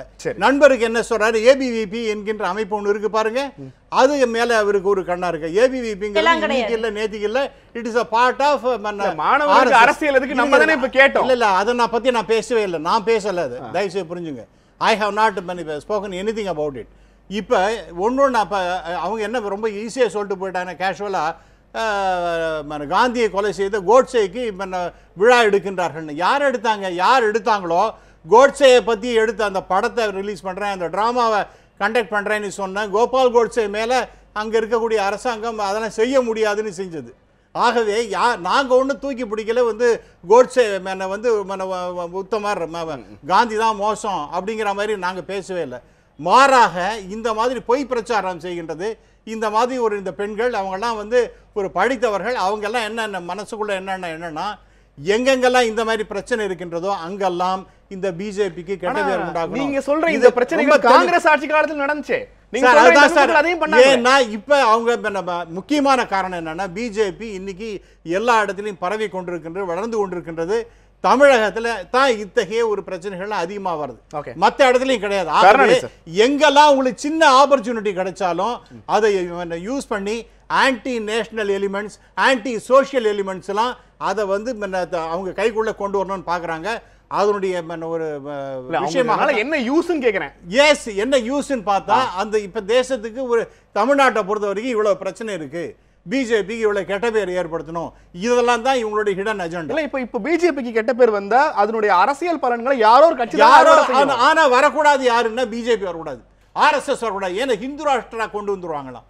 என்னையா ஹிந்து ராஷ்டிரானா என்ன, எல்லாரும் ஒண்ணுதான். இப்ப நாம பலமுறை சொல்லி ஆகாஷாத் பதிதந்தோயம் யதா கச்சதி சாகரம் சர்வதேவ நமஸ்காரா கேசவம் பிரதி, எல்லாரையும் ஒரு விதமாக பாவிக்கக்கூடிய ஒரு கட்சினா அது பிஜேபி மட்டுமே. Okay. அப்படிப்பட்ட கட்சிக்கு கெட்ட பேர் உண்டாக்கணும். இந்த திவ்யா போன்றவர்கள் இதெல்லாம் திசை திருப்பணும். இந்த நன்றி ராமசுப்ரமணியன் சார். எனக்கு எப்படி எல்லாம் இம்ப்ளிமெண்ட் பண்ணணும். குண்டர் சட்டத்தை தொடர்ந்து தவறாக பயன்படுத்துகிறது காவல்துறை. இல்ல தொடர்ந்து காவல்துறை குண்டர் சட்டத்தை தவறாக பயன்படுத்துகிற குற்றச்சாட்டு இருந்து கொண்டே இருக்கிறது. நீதிமன்றத்திலும் அது நிரூபணமாகிறது. ஆனால் திரும்ப திரும்ப நீங்க இந்த கைதுகளை செய்வது என்பது ஆளுங்கட்சியினருடைய அல்லது ஆளுங்கட்சியை திருப்தி செய்வதற்காக சில விஷயங்களை தவிர்க்க முடியாமல் காவல்துறை செய்கிறதா? நம்முடைய நீதி சிஸ்டத்தை பத்தி தெரியாதவங்க தான் பேசுவாங்க. அதாவது நீதிமன்றத்தால் விடுதலை செய்யப்படுகிறவர்கள் எல்லாமே நிரபராதிகள்ங்கிற அர்த்தமே கிடையாது. ஆமா, உண்மையிலேயே நிரபராதிகளே நீங்க காவல்துறையோட தோல்வி இல்ல, காவல்துறையோட தோல்வி இல்ல. அந்த வழக்கை நடத்தின சாட்சிகள் பொதுமக்கள், நம்ம பொதுமக்கள் என்ன பண்ணுவாங்கன்னா காவல்துறையிட்ட வந்து சொல்லும்போது சொல்லுவாங்க, ஆனா நீதிமன்றத்தில் சாட்சி கூண்டில் ஏறி சொல்லும்போது மாறிடுவாங்க. அப்போ வந்து என்ன ஆகுது, ஆஸ்திரேலியா ஆகும்போது சரியான சட்டம் இது வழக்கு குற்றம் நிரூபிக்கப்படவில்லைன்னு விடுதலை பண்ணுவாங்க. அது வந்து குற்றம் ஃபெயிலியர், அது நிரூபிக்கப்படவில்லைங்கிறது ஃபெயிலியர் அந்த பார்ட் ஆஃப் ப்ராசிக்யூஷன். அது வந்து காவல்துறை மட்டுமே காரணம் இல்லை. காவல்துறை பல பேருடைய சாட்சிகளை நம்பி தான் குற்றப்பத்திரிகை நாங்கள் தாக்கல் செய்கிறோம். எங்கள்கிட்ட எல்லாம் சொல்லிட்டு அங்கே வந்து ஏறும்போது சொல்லலைன்னு சொன்னால் அதுக்கு பல காரணங்கள் இருக்கு. இப்போ ஊரில் பஞ்சாயத்தில் சரி பண்ணுவாங்க. ஷானவாஸோட அருமையான கேள்வி கேட்டார். அதிமுக பொதுச் செயலாளருக்கு தண்டனை கொடுத்த போது தமிழ்நாட்டில் எவ்வளவு பெரிய வன்முறை வெடிச்சிச்சு, நீங்க ஏன் முன்கூட்டி அதை நடத்தல? இல்லை, அதுக்கு நான் பதில் சொல்றேன். அதாவது இவங்க தொடர்ந்து வைக்கிற குற்றம் என்னன்னு கேட்டீங்கன்னா, ஆளுங்கட்சிக்கு ஆதரவா இருக்கீங்க, ஆளுங்கட்சிக்கு என்னமோ நாங்க வந்து தான் அந்த அவங்கள எல்லாம் தேர்ந்தெடுத்து ஆளுங்கட்சியை கொண்டு வந்து உட்கார வைக்கிற மாதிரி. ஆளுங்கட்சிக்கு ஓட்டு போட்டது நீங்க தான் கொண்டு வந்து உட்கார வச்சிருக்கீங்க. இருங்க, நான் சொல்லி முடிச்சேன். இப்படி குறுக்க பேசியதான் நியாயத்தை மக்களுக்கு போய் சேராம பண்ணிடுறீங்க. நாங்க வந்து வர்ற கட்சிகள் எந்த கட்சி ஆட்சியில் உட்கார்ந்து இருக்குதோ அவங்களுக்கு அமைதியா வாழ்க்கை இது ஆட்சி நடத்துறதுக்கு நாங்க ஹெல்ப் பண்றோம். அதுதான் எங்க டியூட்டியை, அதைத்தான் நாங்க பண்ணி ஆகணும். வர்ற ஆட்சிக்கு நாங்க உண்மையா தான் இருந்தாகணும். நாங்க அவங்கள்ட்ட போயிட்டு நீங்க ஆட்சிக்கு உண்மையா இருக்க போறீங்களா, சட்டத்துக்கு உண்மையா இருக்க போறீங்களா? அதான் என்னோட கேள்வி. ஆனா நீங்க சட்டத்துக்கு உண்மையா இல்ல என்ன சொல்றேன்? இருங்க, நீங்க கேள்வியை கேட்டு பதில் சொல்ல விடுங்க. ஆட்சிக்கு உதவுகிறோம் என்றால் சட்டத்துக்கு உட்பட்டு அவர்கள் என்ன சட்டப்படி என்ன ஆட்சி எங்களுக்கு உத்தரவை கொடுக்கிறார்களோ அதை தான் பண்றோம். நீங்க கேள்வி கேட்குறீங்க, நீங்க அந்த ஜெயலலிதா அவர்களுடைய தண்டனை கொடுத்த போது ஏன் நீங்கள் பிரிவென்ட் அரெஸ்ட் பண்ணணும்னு. ஏங்க ரூலிங் பார்ட்டியில் உள்ளவங்களுக்கு பொறுப்பு இருக்கு. நாளைக்கு ஏதாவது வன்முறை நடந்தால், லாண்ட் ஆர்டர் கெட்டு போனால், நம்முடைய ஆட்சியினுடைய பெயர் கெடுங்கிற பொறுப்பு அவங்களுக்கு இருக்கும்போது அவர்களை போய் ராத்திரில நாங்கள் கைது பண்ணுவோமா? ஆளுங்கட்சியினர் கைது பண்ண முடியாது. அப்ப முடியாதுங்கிறது இல்ல, தேவையில்லை. அப்படி பண்ணோம்னா தவறு. அதாவது அவர்களுக்கு இருக்கிற பொறுப்பை விட எங்களுக்கு என்ன பொறுப்பு இருக்கு? நாங்க போய் இப்ப நாங்க ஒரு இடத்துல கட்சியினுடைய மாவட்ட செயலாளருக்கு பொறுப்பை விட ஒரு மாவட்டத்தினுடைய டிஎஸ்பிக்கும் எஸ்பிக்கும் பொறுப்பு ஜாஸ்தி சார். பொறுப்பு இருக்கிறது வேற, அவர்களுக்கும் பொறுப்பு இருக்கு. அவர்கள் வந்து இப்ப ஆளுங்கட்சிக்காரர்கள் இடத்துல கூட்டம் கூடி ஒரு பண்ணா கூட நாங்க போய் சொன்னோன்னு, ஏங்க உங்க கட்சிக்கு இருக்கு நீங்களே அப்படி நிக்கிறீங்களா, சரிங்க சார் நீங்க சொன்னா போங்கன்னு போயிடுவாங்க. ஏன்னா அவர்களுக்கு பொறுப்பு இருக்கிறது, நம்முடைய கட்சிக்கு கெட்ட பேர் வரும், நம்ம கட்சி தான் ஆளுங்கட்சி, நம்ம கெட்ட பேர் வருங்கிற பொறுப்பு இருக்கு, போயிடுவாங்க. ஆனா இவர்கள் அப்படி இல்ல, எதிர்கட்சியில இருக்கவங்க அப்படி கிடையாது. பொறுப்பு இருக்கா இல்லையா என்பதல்ல, சட்டத்தை நீங்கள் ஆளுங்கட்சிக்காக வளைக்கிறீர்களா இல்லையா? கிடையாது, வளைக்க முடியாது, வளைக்க முடியாது. நாங்க வந்து ஒரு கட்சிகள் நாங்க நானெல்லாம் 37 வருஷம் பல முதல்வர்கள்ட்ட கீழே வேலை இருந்துட்டு வந்தான். எந்த முதல்வரையும் நான் குற்றம் சொல்லல. அந்த முதல்வரும் எங்களுக்கு எந்த தவறான ஒரு இல்லீகலா வேலை செய்ய சொல்லி எங்களை ஆட்சிக்கு சொல்லல. இந்த முதல்வரும் எங்களை வந்து எனக்கு நிகழ்ச்சி நிறைவு செய்ய வேண்டிய நேரம். குண்டர் தடுப்பு சட்டத்தை தொடர்ச்சியாக தமிழக அரசு இந்த மக்கள் போராளிகள் மீது பயன்படுத்துவது குறித்து நீங்கள் என்ன நினைக்கிறீர்கள் ஒரு கேள்வியை ட்விட்டர் சமூக வலைதளத்தில் எழுப்பியிருந்தோம். அதற்கு நியூஸ் 7 தமிழ் நேயர்கள் அளித்த பதில் என்னங்கிறத பார்க்கலாம். குண்டர் தடுப்பு சட்டத்தை பயன்படுத்துவது அப்படிங்கிறது குற்றங்களை தடுப்பதற்காக அப்படின்னு சொல்லி ஏறக்குறைய 13% பேர் தெரிவித்திருக்கிறார்கள். குண்டர் தடுப்பு சட்டத்தை பயன்படுத்துவது போராட்டங்களை ஒடுக்குவதற்காக என்று 40% பேர் தெரிவித்திருக்கிறார்கள். குண்டர் தடுப்பு சட்டத்தை பயன்படுத்துவது ஆட்சியை தக்க வைக்க என 47% பேர் தெரிவித்திருக்கிறார்கள்.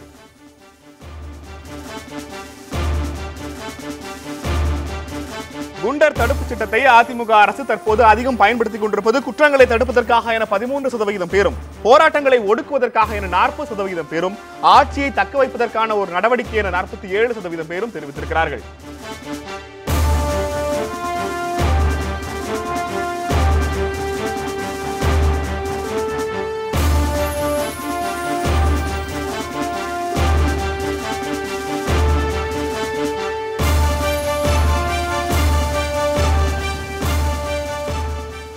திவ்ய பாரதி, உங்களது நிறைவு கருத்தை முன்வைக்கலாம். தொடர்ச்சியாக குண்டர் சட்டங்களை தமிழக அரசு பயன்படுத்துவதற்கு உங்களது நிறைவு கருத்தை முன்வைங்க சுருக்கமா.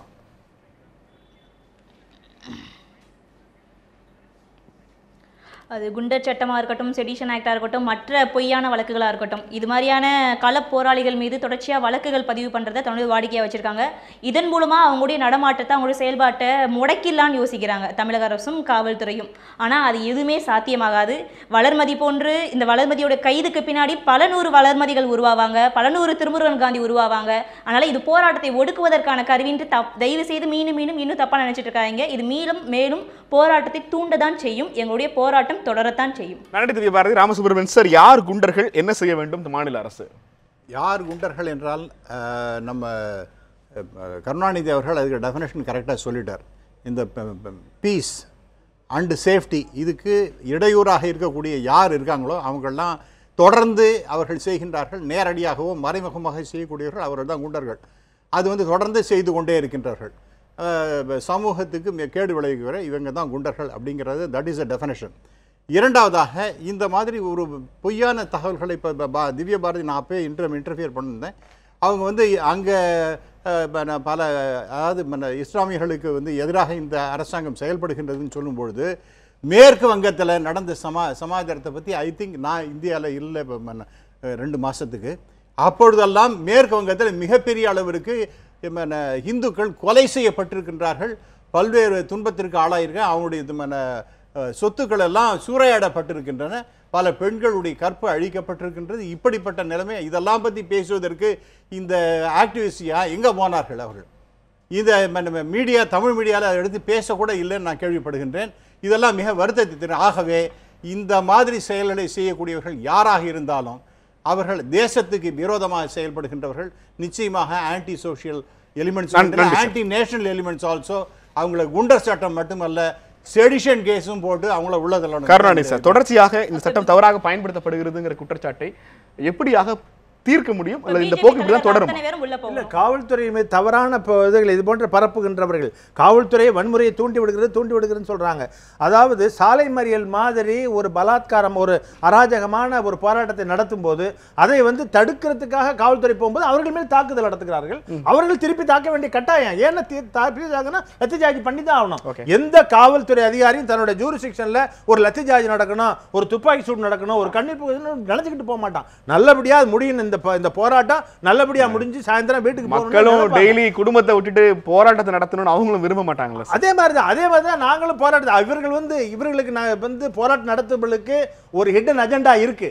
ஆனா காவல்துறைக்கு அந்த ஹிடன் அஜெண்டா கிடையாது. ஏன்னா இவர்களுக்கு வந்து போராட்டம் நடத்தினால் இவர்களுக்கு பெயர் கிடைக்கிறது. இப்ப இன்னைக்கு வந்து யாருக்கு தெரியும் இந்த திவ்யா பாரதிய? இந்த போராட்டத்தினால இவங்களுக்கு பேர் ஆயிடுச்சு. அதே மாதிரி வளர்மதிக்கு பேர் கிடைச்சிருச்சு. எங்களுக்கு என்ன காலேஜ் விட்டு யூனிவர்சிட்டி விட்டு தூக்கிட்டாங்க. இந்த பேர் ஆச்சவங்க என்ன பண்ணுவாங்க? பேர் கிடைச்சா போதும். அதுதானே அவங்களுடைய எண்ணமே. அதுதானே நாம் வந்து பிரபலமாக வேண்டும், நாம் பிரபலம் அடைய வேண்டும்ங்கிறது அவங்களுடைய நோக்கம். செல்வராஜ் சார், ஆட்சியை தக்க வைப்பதற்காக இந்த கைதுகள் நடப்பதாக நேயர்கள் தெரிவிச்சிருக்காங்க. இது எப்படி பாக்குறீங்க? எத்தனை நேயர் தெரிவிக்கிறாங்க? மாணவர்கள் தான் ட்விட்டர் போடுவாங்க. கிராமத்தில் இருக்கிற அப்பாவி கூலி தொழிலாளிகளும் சாதாரண பொம்பளைகளும் படிக்காதவங்க பூரா எத்தனை பேர் ட்விட்டர்ல போடுறாங்க? ஒரு 10% பேர் போடுவாங்க. அது நல்லது, அவங்க கருத்து சொல்றத விட நான் குறை சொல்லல. சரி, பரந்த ஜனநாயக மாண்பு அது. எது இல்ல, அதை நீங்க அனுமதிக்கல சார். அவங்க உரிமையை அவங்க செலுத்தும் போது அதை வந்து ஏத்துக்கிறதா புத்திசாலித்தனம், ஏத்துக்கணும். அது ஒண்ணு நான் ஒண்ணு அது குறைய குண்டர் செய்த கைதுகள் தொடருமா? எது குண்டர் சட்டம் சொல்றீங்க? இதே தஞ்சாவூர்ல ஆகட்டும், நாகப்பட்டினம், திருவாரூர்ல எத்தனை இடத்துல இப்போ டீசல் எடுக்கிறாங்க, பெட்ரோல் எடுக்கிறாங்க, கேஸ் எடுக்கிறாங்க, எத்தனை பேர் அங்கே போராடுறாங்க. இதே இந்த ஊரை தவிர கதிராமங்கலத்தில் அந்த மாவட்டத்தில் இருக்கிற மற்ற மக்கள் வந்து இவங்க நீங்கள் போராடுற நியாயம்னு சொல்லியிருக்காங்களா?